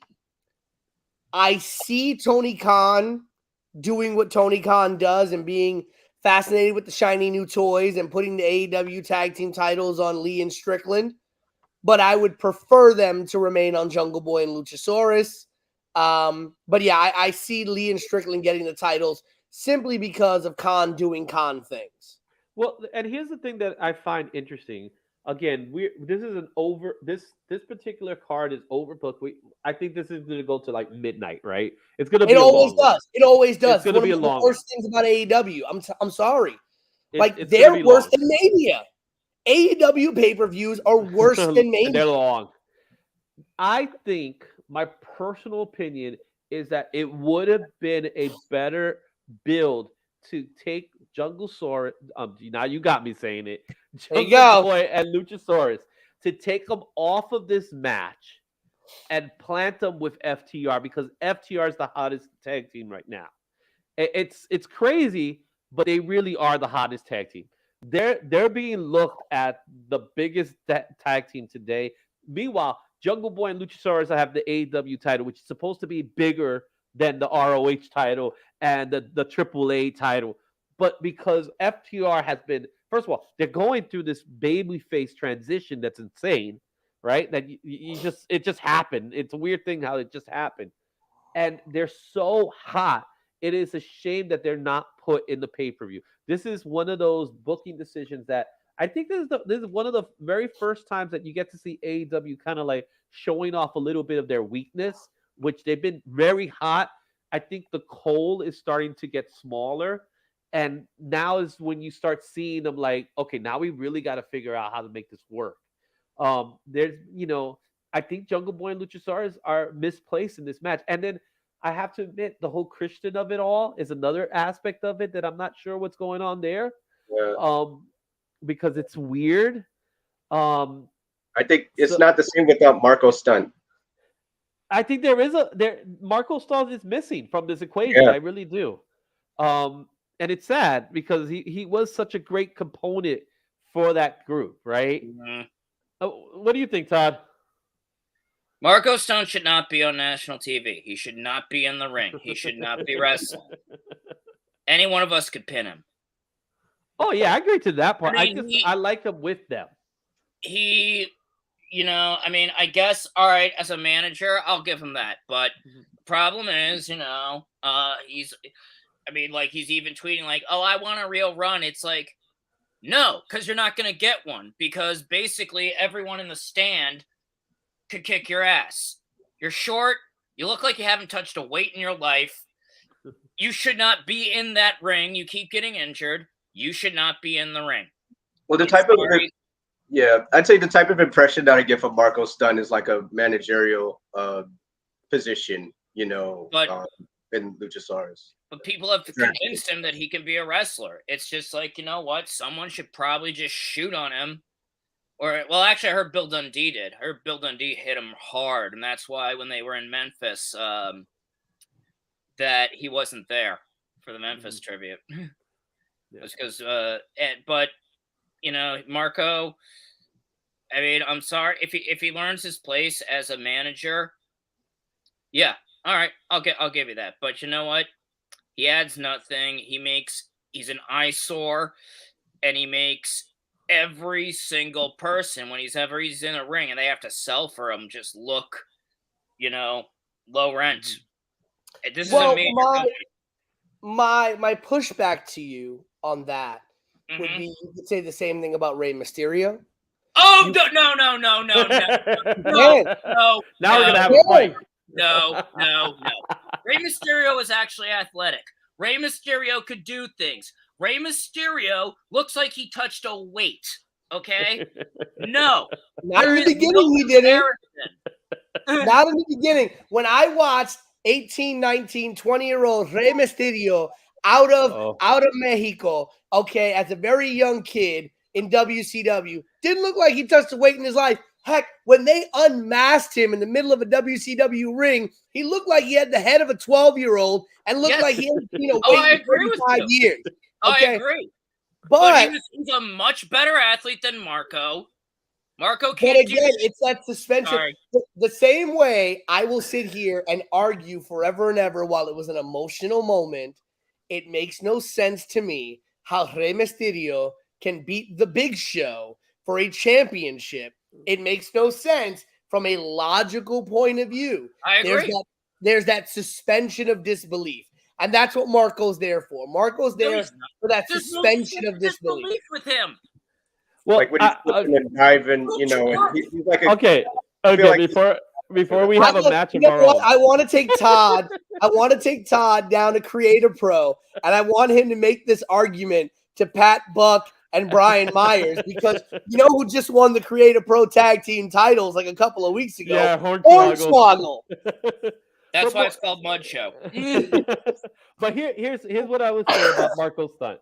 Here's what I can say about Marco Stunt. He is definitely no Rey Mysterio, and Rey Mysterio is definitely I can't do that. I have to defend Todd with that one. He's more Rey Mysterio. Rey Mysterio is a legacy wrestler, so he's a generational wrestler. So he was going to get there eventually, and he had the talent. The difference with Marco Stunt is a, dare I say, fanboy turned wrestler. Yes. And the hard thing about Marco Stunt was the fact that he was also comedic in his approach.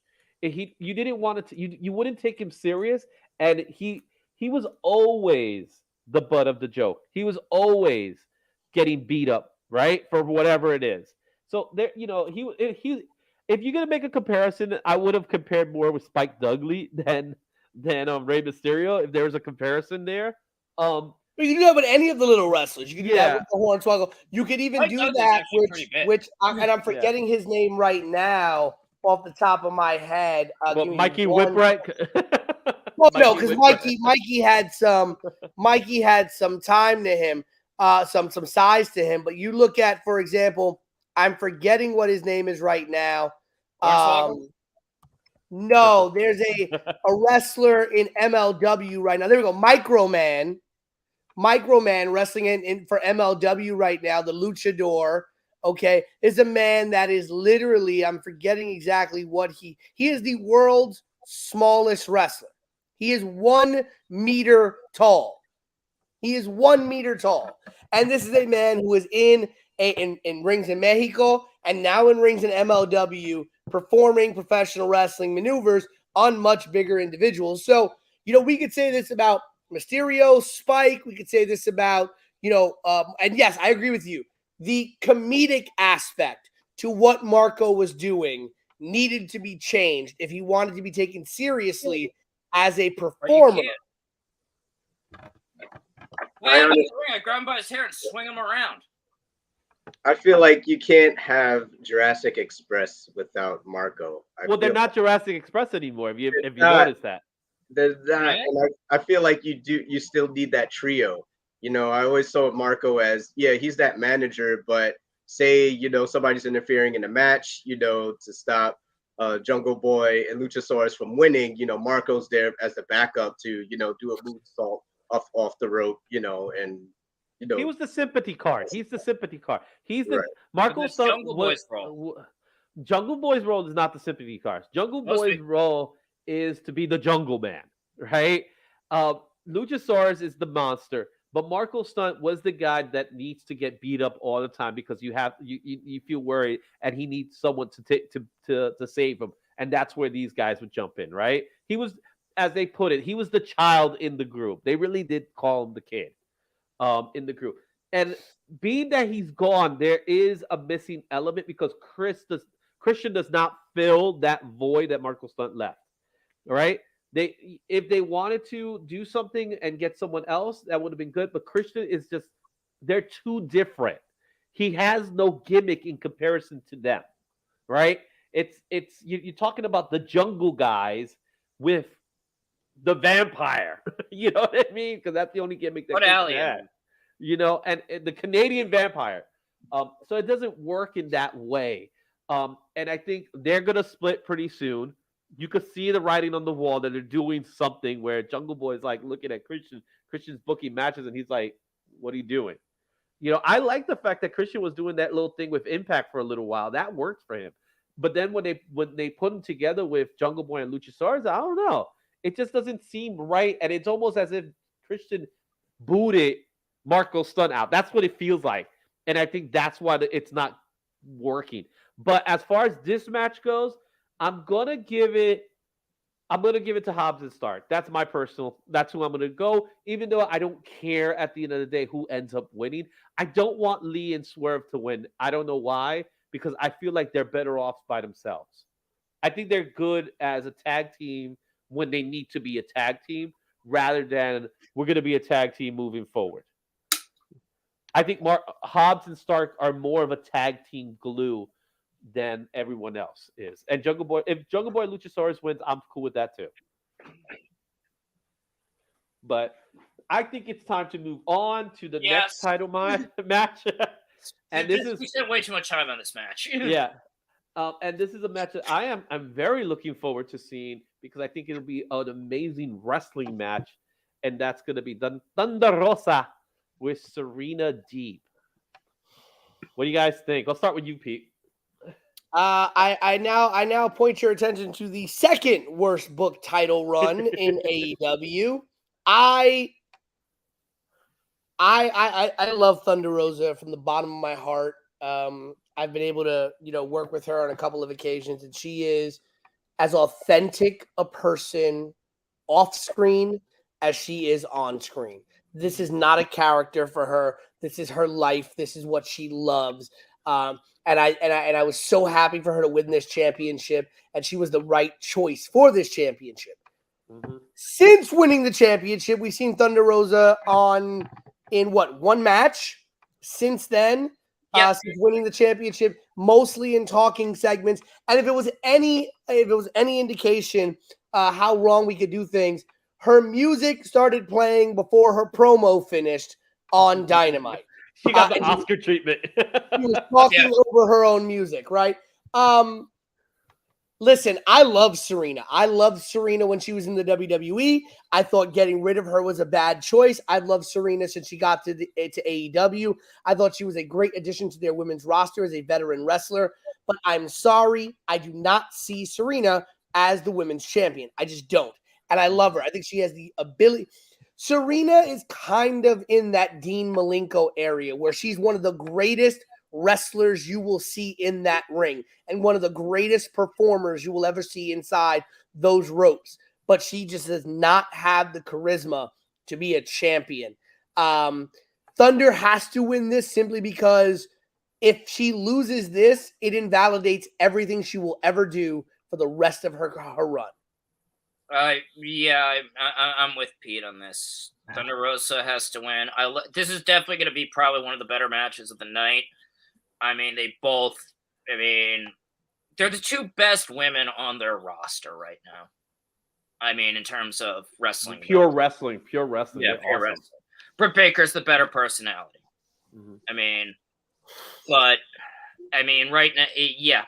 I mean, and I think this might get, I mean, depending on, I think this match might even get shortchanged because this is probably going to be going on later. I don't think this match should be shortchanged. I don't think it should, but I think it might get it. I think the tag team match is going to get shortchanged. Well, it doesn't need to be shortchanged. I think it's going to be short. Okay, well, good. That's what I think. I hope that match is shorter than that. Jorel? I am so excited for this match. I think they're paired perfectly. They look about the same height. I just when I look at that, I just feel like this will definitely be something worthwhile watching. I love Serena's attitude. I love that mean, I've been around the block, I train all these women, what do I have to prove? Give me that title. I feel like I just love that mean streak that she has. And Thunder Rosa, she's a sweetheart. I love her. I do think that this is a great rivalry that they should continue. I think it should be expanded a little bit longer to give Thunder Rosa a good timeline in her journey as a champion. So, and that being said, I think Thunder Rosa should win this one. However, at the same time, I think this will be good for Serena Deeb as well because we haven't seen her with women's championship in AEW. Well, she did have the NWA title. Yeah. Okay. Which meant something. That actually, her having that title meant something. Yeah. You know what I mean? Because there was this legacy with Serena Deeb holding that belt, and Thunder Rosa actually held that title as well. So, my personal opinion, as a match, I can't wait to see it. I think this match is going to be awesome. I think as this is going to be one of those women matches, I think that people are going to be talking about if they do it right, and I believe they both can because Serena, you hit it right on the nail. Malenkoism, right? It's perfect. It's pure Malenkoism, right? Women of 1,000 holds, pretty much. And Thunder Rosa is such a exciting baby face. You just love her. She's just so lovable, and so she is passionate, and it just comes out. It pours out, right? I got to meet her in Comic-Con, and in Comic-Con, she was that. She's a fan first and foremost, and that's perfect. So she's like one of us, right? And then she does have the Mexican heritage that goes along with it. Where I have a problem is the build to this match. Yeah. That's where I have a problem to this match. The build to this match did not show Serena and Thunder connecting. And it's not that they couldn't do it. I think they could do it, but they were too apart from each other. They were like Serena was here, Thunder was here, and they never really met. They never really got to it together, right? And I think Serena, one of the things I didn't like about the Serena build is that she's building off of almost a baby face kind of approach, where it's like I was put down from this. They made me shave my head. They made me get breast implants. That's a baby face storyline. That is something that people can look up to, and you're treating her as a villain. Now she sells as a villain, so she's giving me Bret Hart Canada. If you remember that time period, she's giving me that Bret Hart Canada type of feeling. Like, you don't love me, you should love me. That's where the villain comes in. What they should have done with Cody, actually. Right? But the problem is that the story that she's giving us, we're supposed to say, yeah, we're with you. Right? But Thunder Rosa is too lovable to hate. You know what I mean? And that's, I think, as a match is going to be great. I think Serena Deeb's story is meant for a babyface, and they should have left it in the back for her turning babyface someday. I don't think that's the right story for this match. Or I think they could have used that and then had Serena betray Rosa, being like, with the whole jealousy thing, kind of like the Mega Powers, but without a dude. Yeah, that would have been great. Kind of. You got lust in your eyes, Thunder Rosa. Kind of like this is like a wrestler versus wrestler match kind of approach, and then have her turn on her, and then you can continue that story, and then it has more weight to it. This match doesn't have weight. That's the only problem I have with it. It's going to be a great match, and I think it's going to be an awesome match. I do see Thunder winning, but I don't see it have weight. I'm not invested as I probably should be. I feel like I'm not invested just because of how long this card is. I feel like this match is going to get lost in the shuffle of how just gargantuan this card is. And AEW really needs to learn that less is more. The sweet spot is always 3 hours. Uh-huh. Wow. Yeah. No, Pete, you summed up. That is the problem with Tony Khan. Less is more, and focus. Mm-hmm. I'm going to say this. The women's division is very unfocused because it's just like, oh, we got to have a match on here. Oh, and like I know a lot of people are just like, well, the matches are what draws. I'm like, yeah, but you can have more matches. 10-minute matches or 15-minute ones. But that's WWE. That's old school WWE. That's just taking that same formula again. But well, at the same time, but then you don't. But here's the difference. You don't intersperse it with stupid skits and guys doing stupid things. But you gotta showcase, your talent. So yeah, I mean, like, on Dynamite, yeah, they should, make, instead of going 20. Go 15. Those 5 minutes taken off each match, each of those matches, you could probably squeeze in a couple more matches to get more of your talent on there, or an interview segment where they build up whatever angle is going on and get it over. But But there's at least 4 matches there are 4 too many. Yeah, I mean, look, this is 2 pay-per-views in one. Okay, yeah, this is over. Double or Nothing. You essentially have 2 quality. Double. Yeah, you could take this and you could turn this into 2 quality pay-per-views.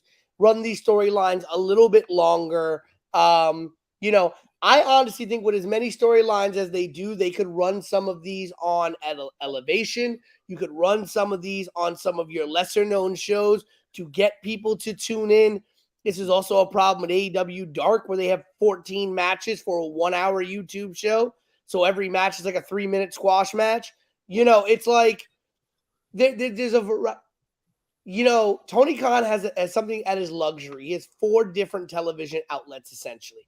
You've got Rampage, you've got Dynamite, you've got Elevation, and you've got Dark. You've got more TV than most wrestling companies have, right? You technically have almost as much television content time as the WWE has, and you're not focusing on really building the roster. You're not focusing on building some of these stories. You very easily could have done half this pay-per-view and still had a 5-star pay-per-view. Yeah, no, it's gonna be like you said earlier, Mania. It's bloated. It's bloated. Yeah, I still remember WrestleMania 35. I remember being so high after, like, Kofi winning. It was all great. And then you're going, oh, crap. We got another 3 hours before Ronda, Charlotte, and Becky. You're like, fuck. Oh, I got fudge. Nice one, Todd. Nice one. Yeah, no, but it's just like, oh, and then what made that WrestleMania even worse was that we had to have the goof with Carmella and Truth, and then the whole Elias thing. Yeah, and I think I will give it to WWE. They learned from really that one. That now they do the 2-night WrestleMania, but that's because of New Japan. New Japan taught them do a 2-night event, and I think sooner or later, I think AEW might do that sooner or later. But I honestly believe that it is a bloated card with too many matches in place. Again, Darby Allin, Kyle O'Reilly, the Young Bucks, Hardy. You have Death Triangle, House of Black, Jade Cargill, Anna Jay. Those are matches I don't need to see them right now. And again, Young Bucks and Hardys is a great match, and I would love to see it. I don't need to see it on Sunday. You get what I'm saying? Could be a main event. That could be a main event of a Dynamite. You could give it 20 minutes on a Dynamite and really do well. Listen, you have all these people because you have so much star power, because you have so many names on your show now, and because you have all these titles that you need to put, you kind of feel compelled. I have to have this person on, and I have to have that person on, and I have to have this person on. It's tough. This is why the WWE does what it does. It has rotational stories. People are not on every pay-per-view. You do get guys and girls who are kind of lost in the shuffle, but at the end of the day, it's just like, you don't got to stuff everybody on the show just simply because you got to stuff just because you're having a pay-per-view. Yeah, a pay-per-view should be 8 to 10 matches total. And depending on the match too, right? Because again, the other match that you have to give it its time because it's impossible that you can't is going to be the Anarchy in the Arena match. That's a match that you have to give it time. You have to say this match has to go this long. It's a must because a match of that caliber, it's not going to be a 5-minute match. It'll be stupid to do that, right? Right. But then you got another one, the MJF Warlord. I wouldn't be surprised if that gets cut short because again, Warlord could squash and they could make it like that. Again, there are so many Owen Hart tournament matches. Again, the tournament matches, they could have happened somewhere else. You could have devoted the tournament to Owen Hart and give him a pay-per-view altogether. That's what I would have gone by. I feel like they could have more pay-per-views. If AEW schedules more pay-per-views, then maybe they can get some of the. Well, that's also depending on their distribution, right? That's going to depend on what Warner Brothers tells them they could do at the end of the day. I like the big four. Don't get me wrong. I like the quarterly pay-per-views, but this is where you run into those issues. How about they use Battle of the Belts and do it like a Clash of the Champions? Well, Battles of the Belts, it's meant to be a cash. The problem with Battle of the Belts is that it's a 1-hour show. Yeah, they're not Yeah.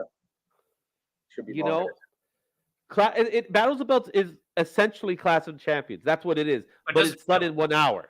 It's because again, it doesn't have that build. All right, let's go to our main event, guys. The main event, what we say is going to be the match that we're going to be too tired to enjoy, because I honestly feel like I'll be too tired to enjoy it. Yeah. Handmade Paige, CM Punk.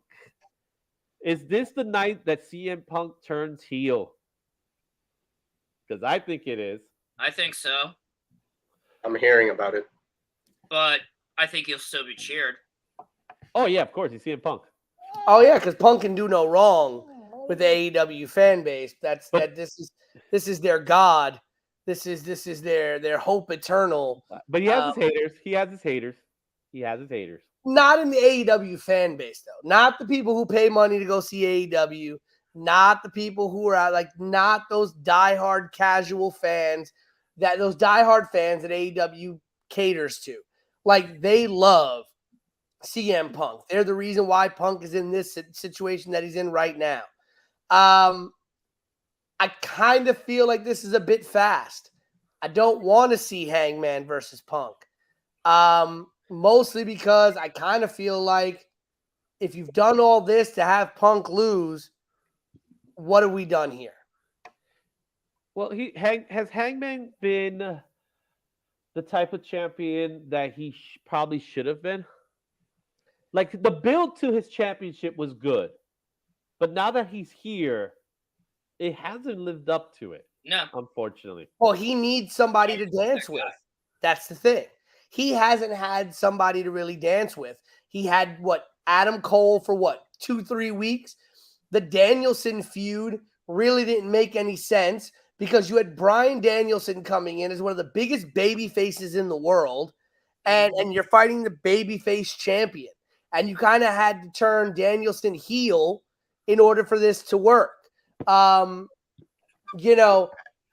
been the big. When you are a babyface champion, you need a good heel to dance with. And that is one thing. The only time Paige has had a good heel to dance with is when he fought Adam Cole. And that was done and over with. That was done and over with faster than a night of bad sex. I agree. I agree with that. But the problem with Adam Cole is that Adam Cole's over like Rover. I think at Hangman's Page problem, and I'm totally 1,000% agree with you. He needs his villain. Yep. He has no villain. He has no one that you could call him his opposite. That's where the MJF comes into play. MJF, you love to hate. You need guys like MJF to dance with Hangman Page because Hangman Page is drowning with the people he's facing. He's drowning with Bryan Danielson. He's drowning with Adam Cole. He's drowning with CM Punk. Because what are you doing? You're giving him people that people love to cheer. I don't care. Adam Cole is a heel, but people love him. Right? Mm-hmm. Yep. Bryan Danielson just left WWE to fight you. No matter how you put it, you love him. CM Punk just made his return. You're putting Hangman Pages in places where he has to sink or swim, and he is sinking. Why? Because he doesn't have the right dance partner. Everybody they love the person he fights, so therefore they can't root for him, and they don't want to root for him. And I love Adam Page. I think he's great. I think he has the ability to be a great champion, but if you're putting him in the Dusty Rhodes position, first of all, he's not Dusty Rhodes. And second of all, he doesn't have his Ric Flair. He's not Hulk Hogan. And he doesn't have his Roddy Piper. You know what I'm saying? That's the problem that Hangman has right now, is that you want to make it. And I think he's going to end up getting the victory, my personal opinion, unless CM Punk actually turns heel. God, no. CM Punk wins to me if he turns heel that night. That's how I see him winning. If not, Hangman wins. And Hangman wins only because it's a roll up. That's how I'm looking at it. I totally get what you guys are saying. I think one thing that we might, maybe want to have is maybe some patience for Hangman, Adam Page. I feel like, he hasn't really put his title on the line on the shows that much. And I think if he had more title defenses, then we would like him a lot more, because him just showing up every other week and not having a match, people aren't really there for that. They want to see a match between a champion and somebody. We want to see a guy defend his title, every week or so. But that's not his fault. That's not his fault. Babyface champions should always be a fighting champion. Right. Heel champion are the ones that we don't see fight. Right. But I feel like these are rivalries, like him and Daniel Bryan. I thought that was a fantastic match that he had with him. I agree. Both those matches were fantastic. They were great. I don't think he's had bad matches. I feel like he needs to go through these rivalries with these guys. He needs to face these guys, because I think this is Hangman Adam Page, where he's a rising star. So they're trying to pit him against, guys like Bryan Danielson and whatnot. But that's the problem there. That's the problem, Jorel. He's a rising star. He shouldn't be a rising star. He's your champion. He is your star. Well, all right. I guess I'll come in now. All right. It speaks right now to a couple of things. First thing is that there's definitely a tier between AEW stars and WWE stars. Okay? You know, but Hangman has just been dull. His feud with Cole, which I think they had a lot of potential with, he just couldn't rise up to.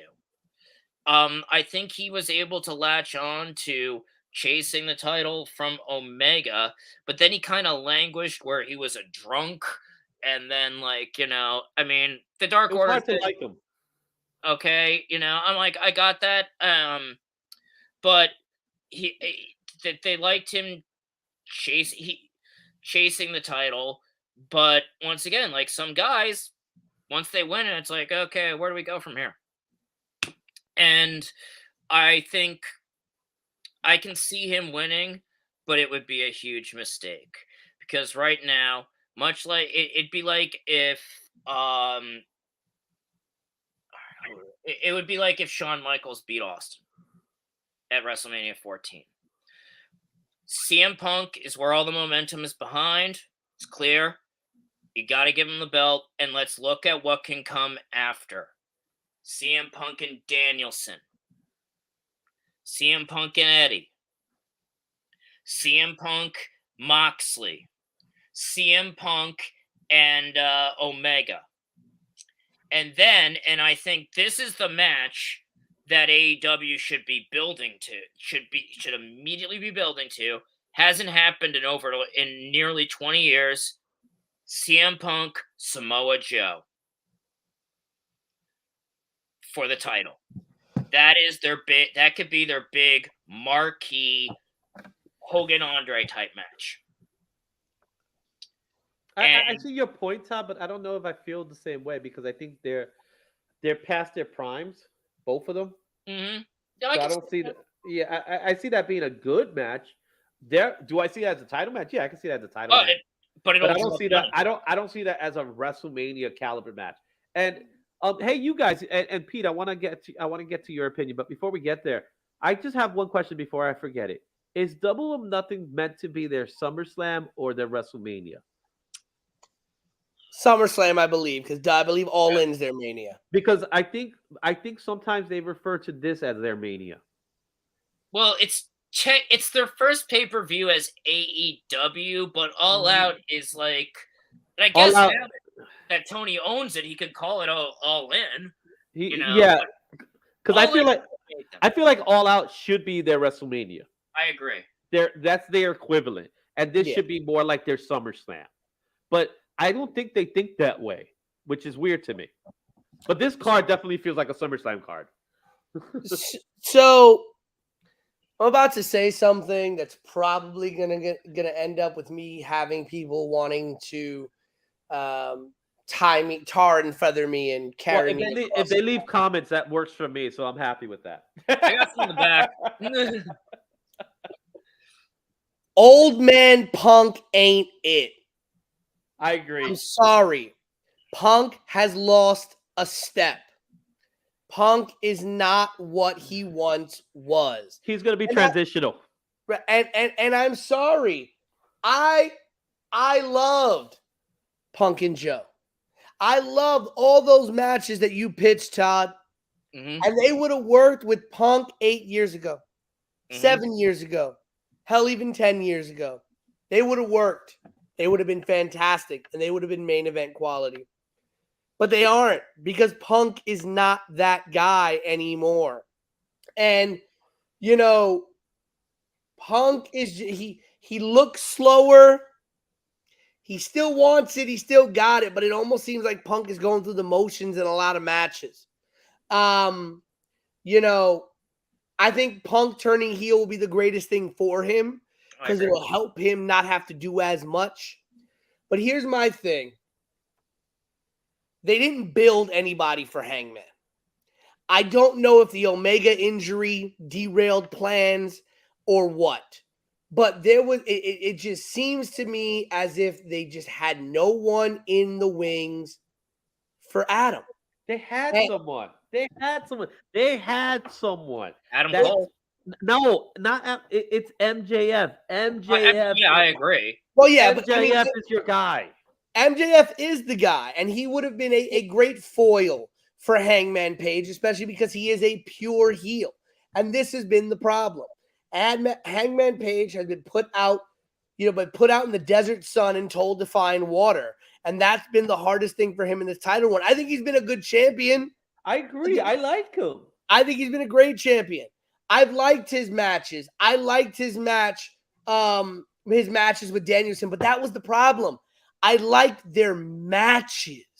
I didn't care about the story. It just felt like it was being done because Bryan Danielson was Bryan Danielson. It felt like it was being done because Adam Cole was Adam Cole. There was no meat to the story. There was no meat on the bones. But yeah, the matches were great. But that's not what I want out of my world champion. I want a story. I want something I can sink my teeth into. And we have not had that in hell. We haven't really even had too much of a story between Punk and Paige. And they're trying. They're trying.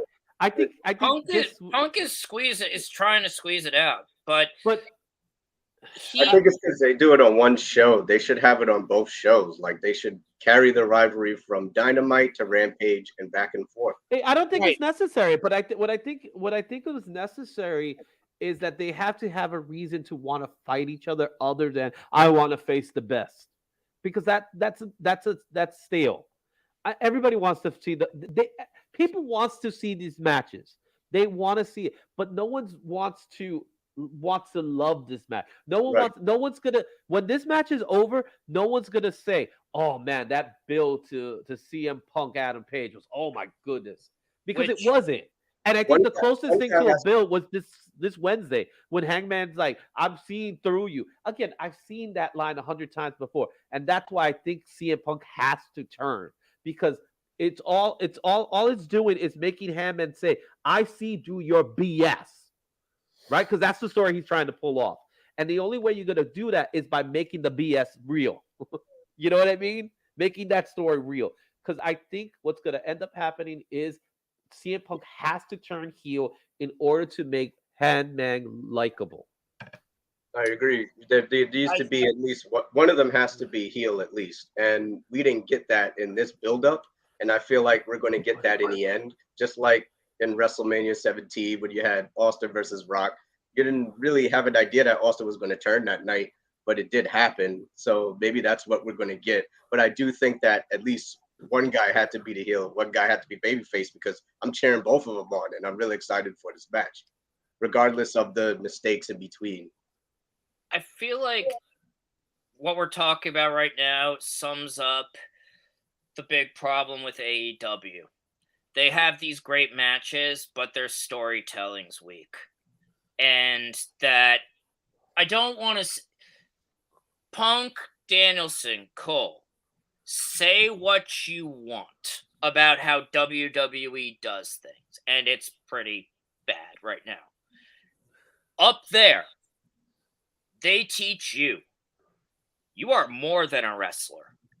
That you are that you're, in their word, you're an entertainer, and that you have to, and that what's more important for them, honestly, is, and if you cut out, it worked back in the Attitude Era, and we didn't have all the McMahonian language, is that you got to get people interested in your story. That part's, to WWE, that part's more important than the match. I mean, when you think about it. When they do it right, they do it great. Yeah, I agree. I mean, and these guys, the biggest complaint that you always hear about the Elite and a lot of these wrestlers is they just keep thinking about, oh, all I need to do is have the 5-star match, that Meltzer is going to love, but, Meltzer, that's a whole other story, but they don't realize. Meltzer's biased, let's admit it. Yeah, yeah. Always has been. Paul said it best. Paul Heyman said it best. If you've ever seen Paul Heyman's shoot interview, I believe it was for Inside the Ropes. He told the story about the shoot promo that he did, the SmackDown before the big match between the Invasion, the Alliance, and WWE. The night that he got choked out by Taz in the ring. Yeah, he was trying to save that angle. But here's the thing. He tells a story about something that Bubba Ray Dudley always told him, Bubba Ray, Bully Ray, whatever you want to call him. And he says, strike a chord, strike a nerve, man. Strike a nerve, strike a vein. Mm-hmm. Strike a nerve, sell a ticket. That's what it was. What did Dusty, Rick, Nikita, Hogan, all of them, what did they do? They sold a story. They struck a nerve. They got you invested in who they were fighting, in who they were, and they sold a ticket. You went and bought the pay-per-view. You went and showed up and bought a ticket because you needed to be in the building to see it happen. And right now, the only match on this card that I would buy a ticket to see is Wardlow MJF. Yes. That's it. Yeah. That's the only match on this card that has legitimately hooked me in and said, I care about what happens to Wardlow. I care about what I would pay a ticket to see MJF get his butt kicked, and I would pay a ticket to see what happens to Wardlow. That's it. It's the only match on this card. Maybe Thunder and Serena. Maybe. And that's it. I mean, AEW, and I'm going to say this, like, definitely their high period by far. They have two high, their high points are their best feud was Punk and MJF. And I think their best period was between All Out last year and Full Gear because things were focused and the guys were able to get over, the matches. I mean, you wanted to see what was going to happen when Eddie Kingston and Punk clashed. Mm-hmm. You wanted to see what was going to happen with Bryan Danielson. You wanted to see Jungle Boy get Adam Cole because Adam Cole was targeting him, when he came in. And you wanted to see Paige get the win against Omega. Mm-hmm. And you wanted to see the Super Elite get their asses kicked. And it just seemed like Tony, it was a combination of him getting like his dream booking out, and then he finally got stars, and it just seems like he's been like trying to find his way, at sea since. I think he's showing his fanboy in yeah, that. He's showing he's a fanboy. He's showing that off. He doesn't need yes men, but he needs people that could help him stay focused. And I think he's losing that. He definitely lost it, by losing Rhodes in a bit. But I think he had other people that he could have rely on. I was thinking we were talking about Paige needs his villain. You know who would probably been a better spot, and it's crazy because this guy's established, Jericho. Because Jericho is really good for that heel. Yeah. First of all, he's a heel that you love, right? But he still knows that he's a heel, and he still knows how to push your buttons to make you want to beat him. Just think about the whole Orange Cassidy storyline, right? How ridiculous that storyline was, right? But again, it worked. So there, you had guys that could do it. Cole was not the guy. Cole Omega actually was good as a heel when they was fighting Paige, because there was this I gotta get to it, and there was this brotherhood between them that broke up. That's quintessential Hogan Macho Man, right? That was, in my opinion, the second best storyline that they've done. That long storyline between Omega and Paige was fantastic. I felt like it went way too long. I felt like that payoff. Oh yeah, it did definitely go. Should have happened a lot sooner, but that should have happened at All Out. Yeah, that payoff was beautiful to see. And again, we've all said this. Paige didn't have a villain. Paige had to go in there and be a babyface against Adam Cole, who that crowd is going to love. He had to go in there and be a babyface against Bryan Danielson, who that crowd is going to love. And now he has to go in there and be a babyface against CM Punk, who this crowd loves. Like they've given Paige absolutely nothing. this He's getting the entire same run. story. He's getting the same story over and over and over. And it's like, I think it's just a repetitive nature of it all. I think it's that, and also his personality is a little flat. Is definitely flat when compared to those other guys. He's not exactly as lovable as you want him to be. He's a guy who like you like seeing him fight, but it doesn't, and he does that in the match, but it doesn't translate in his promos. Yeah. Nobody likes seeing the anxious wrestler, the anxious millennial cowboy thing. You got to ditch the anxious. You're the champion. Yeah, I think he needs to put more pizzazz on the cowboy aspect of things. Yeah, be more Come like out with a horse. Come out with a horse. Come down the ramp with a horse or something. I think what's gonna end up happening with Hangman Page is probably what they normally do to guys who struggle. They'll probably turn him heel at some point, and then we'll see what happens from there. I honestly think that's what's gonna happen. Not passed away, probably would have been a great foil. Oh yeah, Brody Lee would have been great.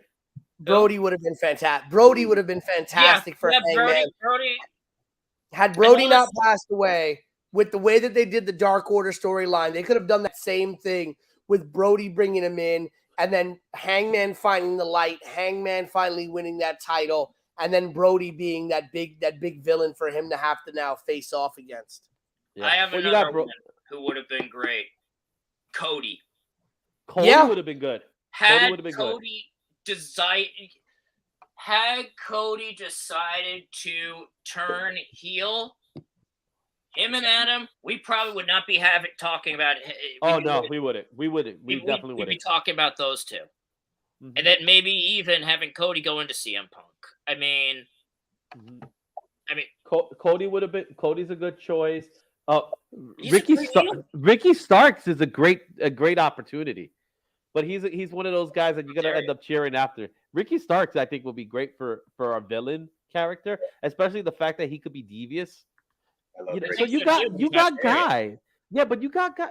Well, honestly, I don't think Hangman's there. I don't think he is either. I don't think. No, I think he is. I think the problem is, I honestly think. See, here's the thing. Losing Omega, I think, definitely derailed this a little bit, because Omega's coming back, but the overall end to this Adam Cole storyline has to be Omega. It has to be the payback from Ring of Honor. It has to be, right? But we don't know how long Omega's going to be out. Like, we thought maybe a year. It's probably going to be longer than that. I think losing Omega really affected Hangman, because Omega could have still been that overarching villain for a Hangman. So to continue a Flair, Dusty, back and forth kind of rivalry type of thing. Yeah, because I could have seen Omega being the reason why Cole comes in. Omega brings him in. Cole comes in under false pretenses. Omega kind of goes out, but he's still calling the shots. You go with Cole and Hangman. You have Elite him versus I got another guy. And then you end up bringing back Omega. Cole by this time has supplanted him, kicks out Omega. Omega turns babyface. So now you have Hangman and Cole still going at it, but now you have that clear heel face dynamic. Well, I was thinking there's another guy who, unfortunately, because of past history, might not be involved, but a guy that I think would have been great was someone like Marty Scurll, who's all part of the whole Elite group. Mm. That would have been nice to see, have that part of it, just have that Bullet Club, implosion happen. Because again, they don't mention the fact that Hangman technically is a member of the Elite, even though he's out of the Elite. Yeah. And he's losing the ground that he's one of the boys. Marty was, again, if it wasn't for what happened with Marty, I think Marty would have been great addition to that whole dynamic that goes along. Well, so there's a lot of things we could talk about, guys. Switchblade. He appears once, then he's gone. I mean, no, they're holding on to him. He's coming because you transitioned me. You transitioned me to where I want to go to next, where we could end off our stream here, is what's coming up next. I think the Forbidden Door is their WrestleMania. That's a good name. That's a good name for like their type of They're like gonna go big on this one. This I like is that name. this is Japan's Super Show. It is, yeah. It really is. It's But if they keep it, if they do it right, it has the potential to become their next WrestleMania. It's going to be interesting to see what happens now that Kota Ibushi is out on the outs with New Japan, because that's a really big thing. Yeah, I'm hoping Will Ospreay is able to perform. I want Ospreay. Yeah, I know I he's really been want dealing with Ospreay. Need Ospreay. that kidney infection. He's had to pull out of a couple of independent bookings. He actually had one tonight in New York at House of Glory, and he had to pull out of that because of the kidney infection he's dealing with. So two of their bigger players kind of, we don't know what's going on with Ibushi and with Ospreay. That's not Omega. And Omega's out. Yeah. Omega's literally out, so, but there's a possibility Omega might be involved if it's in a capacity where he doesn't have to do as much work. So we'll find out Sunday if Omega's in or not. I'll tell you that much. That's what I think. We'll find out Sunday if Omega's in or not. He's definitely appearing at the show. He's going to be involved in some way. He has to be. Yeah. You know what I mean?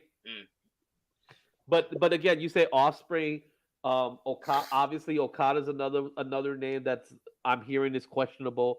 Tanahashi. Again, we were supposed to have with Okada. There was something about Okada that I heard he might not be involved in some way, but I don't know. The match that everybody wants is Okada Danielson. People are dying to see that match. They're dying to see a lot of matches. Japan. I mean, that could be a thing.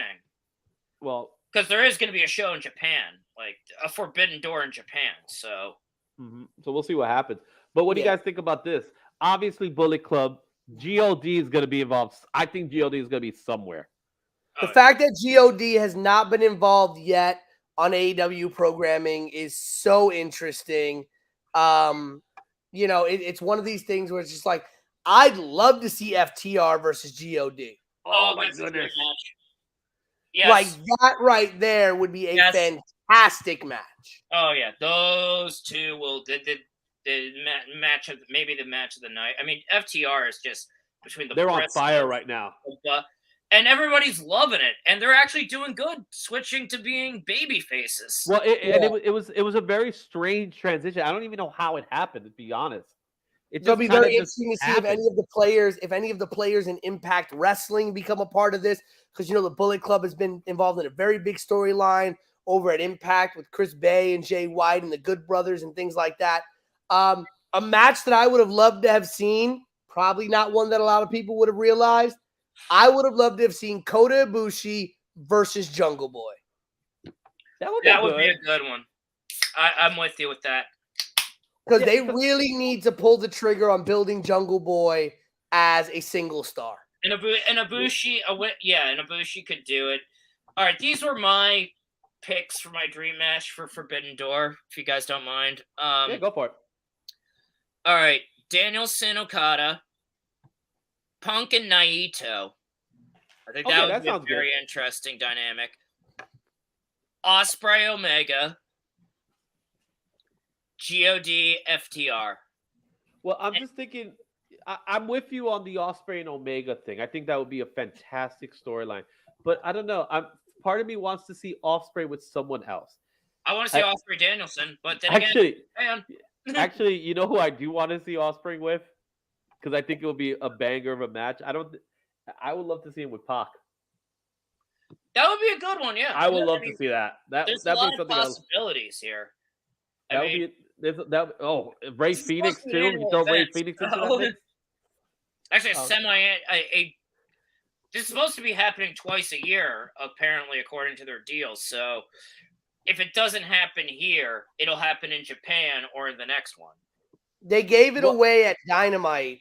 They gave it away on a Dynamite in April, but I really would have liked to have seen Samoa Joe and Suzuki on a show like this, giving them 20-something minutes to go on.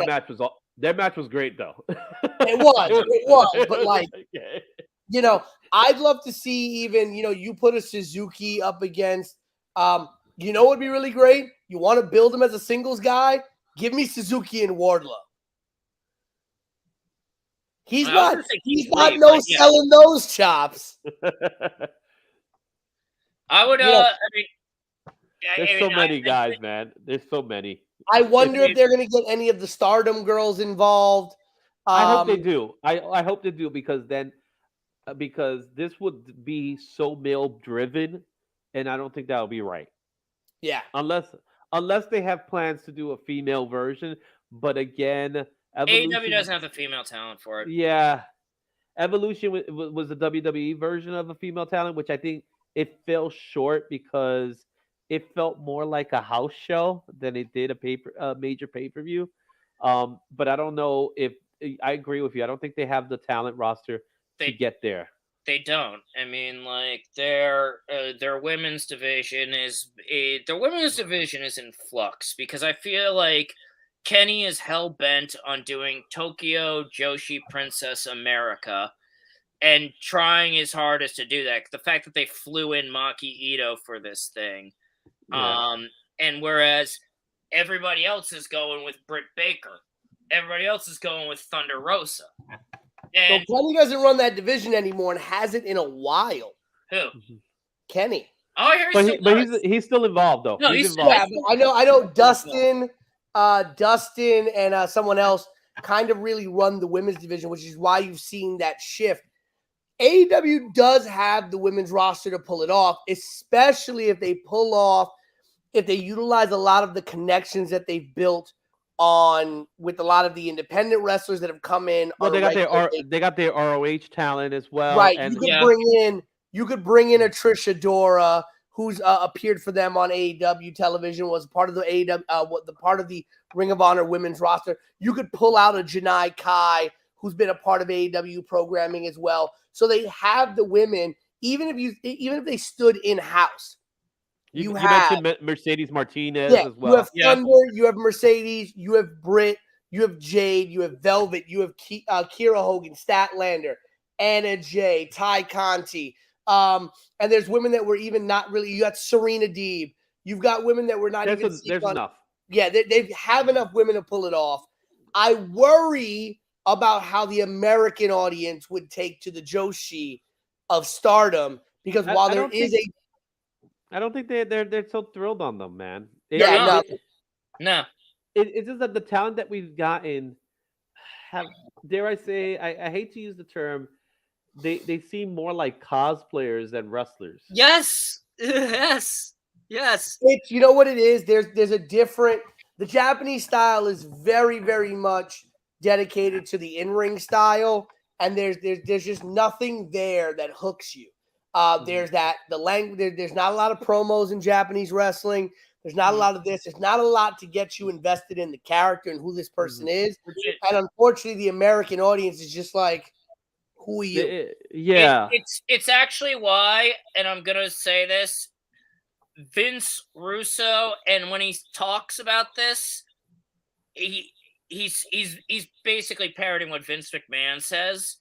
You know, when Vince Russo says that Mexican and American wrestlers and Japanese wrestlers won't get over, it's because, and I'm going to say this, it's because for Vince McMahon and what he wants, they won't, because he wants them cutting long promos and doing skits, and English would be a second language, so they don't understand maybe the subtleties. I don't know, but it doesn't really work, and thus you have Asuka going around like screaming all day, like like stereo. You got Asuka, Io Shirai, Kairi Sane. You have great talent. There. But that Asuka and Kairi were like a tag team, like, you know, just being like stereotypical Japanese villains. And look at what they're doing with Saray.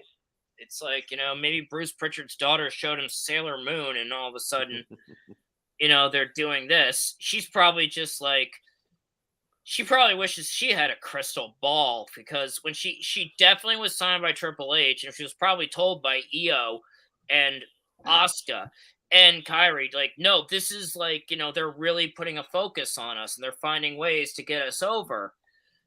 boom, Triple H is out. Bruce Pritchard is in, who's, I don't know what's going on over there, guys. It's some weird stuff happening. Stephanie's out for a little while, so I don't know what's going on over there. I mean, well, basically, Vince has decided to surround himself with the two biggest yes men, so it's going to be roided up guys in gimmicks. I don't know if that's so much the case. I don't know. It's like there's a lot of rumors going on, but I think I feel like it sounds to me like they are going to sell it eventually. I think so too. It'd be very interesting, though. I think, if they do sell the company to, say, NBC, I would love to see an EVP from NBC going into WWE's creative meetings, because I guarantee he's going to be listening in and he's going to raise his hands to Vince and be like, "Yeah, Vince, what about the wrestling matches? We're not wrestling. We're sports entertainment. We do all these things." They're like, "Yeah, we do that, but we do it better than you. Yeah, we make movies. Yeah, we own Universal Studios. They do it better than you. So we don't need you to make movies. We got that." It's gonna be weird. I think it's gonna be what's gonna happen. And it's just like, we're NBC. We make sitcoms. We bought you because you're wrestling. So I don't know what's gonna happen. Yeah, no. If that sale happens, which I think could happen here 2-3 years from now, if that sale does happen, if there is in fact a sale, the sale will happen and he's gone entirely. That's how I see it. I think no, because I think he's gonna have himself put in there. No, I think what's gonna happen is that he'll have a ceremonial position. No, George Lucas with Star Wars. He's not doing anything, but it's his name tied to it. Yeah. No, I see if they were to sell the company, I would see it be sold with the condition that there is certain people placed at the top that can run the company. Because again, NBC is not going to be able to do it, right? No, not at all. We do not want to go back to the Jim Herd era of wrestling. Ooh, yeah. So I think what would happen is if this were to happen, and people I speak to, this is nothing more than conjecture and rumor from people that I've spoken to. If it were to happen, it would be a situation where people would be placed into the positions of running the company. You might see a Stephanie, a Trips, a Bruce Pritchard, those kind of people placed into those businesses. Like, all right, you're going to go do that. We're just going to own you. You're just going to answer to us, but you go do what you do best. Yeah, and if you need extra money for something, call us, Right. But do what you need to do. But at the same time, they're not going to, I think they're going to have their expectations of what they want. And if, Vince is like thinking, like that he's going to have the movie studio and things like that, that ain't going to happen. They're going to be like, we have Universal Studios. We do not need WWE Studios. I think WWE Studios pretty much done. Well, guys, speaking of done, I think we're done here. Yeah. We moved on from AEW. We went right into the WWE because we can't help ourselves. But, guys, this has been such a great conversation. I love to continue this conversation, but I think it's time for us to call it a night, guys. But before we let everybody go, we'll start with you, Jorel. Where can we find you, man? You can find me right here in the IzzyVerse. Thanks, Todd. You can find me right now on my newsletter. Just go to toddmatthy.com. There's a little pop-up for you to sign up. We are about to start serializing. I've been excited for this. The comic I've co-written with Selena De La Renta, and it's gonna be good. It's gonna be weird, but it's gonna be good. And this is the first time I get the chance to say it publicly. Congratulations on Disciple. Thank you. Yes, it was a long fought battle, but Disciple got fully funded, and the book is going to be coming out soon, right? Yep. We're hoping I just got some pages from Jordan. We're hoping for a July release, at least of the digital. The supply chain stuff, who knows?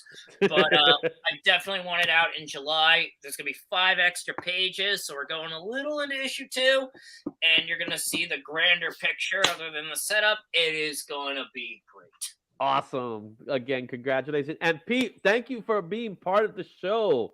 We hope to have you back again sometime. Where can we find you, Pete? First of all, thank y'all for having me. It was a great time. You could find me, more importantly, on Instagram at We Are Wrestling One. As Izzy may have mentioned earlier, I do run a professional wrestling company. We actually had our last show this past Sunday night in New Jersey, featuring AEW star Jay Lethal. Nice. You can now catch that show live on Title Match Wrestling. If you go to titlematchwrestling.com, sign up for a subscription there. You can catch all the We Are Wrestling action on Title Match. You can also follow us on Twitter at wrestling_we. You can also follow my sports podcast that I am a great part of, the Your Sports Show, at the Your Sports Show on Twitter and on Instagram, and follow us every Saturday as we record live, and Monday if you want to catch the drop on all your streaming platforms. But yes, We Are Wrestling on Instagram and Twitter, Your Sports Show on Instagram and Twitter. And if you want to follow my boring life, because trust me, it is boring, you can catch me on Instagram at PDRosado4087 or on Twitter as at Pete Rosado as well on Twitter. So I'm everywhere. Thanks, guys. Stick around, guys. We'll talk in a little bit in the after show. All right. So as far as everyone else goes, let's go ahead and go to the solo layout. Thank you all for being a part of the show. It was a great show. I hope you liked it. Share it with your friends. Subscribe to the IzzyVerse. We're going to be doing Stranger Things next week. We're going to talk a lot about Stranger Things. And if you haven't had a chance to, go check it out. Check out the Obi-Wan Kenobi pre-show. I have a nice little animated short. We're talking to the Empire Saviors Guild. And as always, every week we are doing Izzy Comics pull list. We're doing them earlier now so you guys can have more time to get your comic books ready. So again, we'll see you next time on the IzzyVerse, guys. Bye-bye now.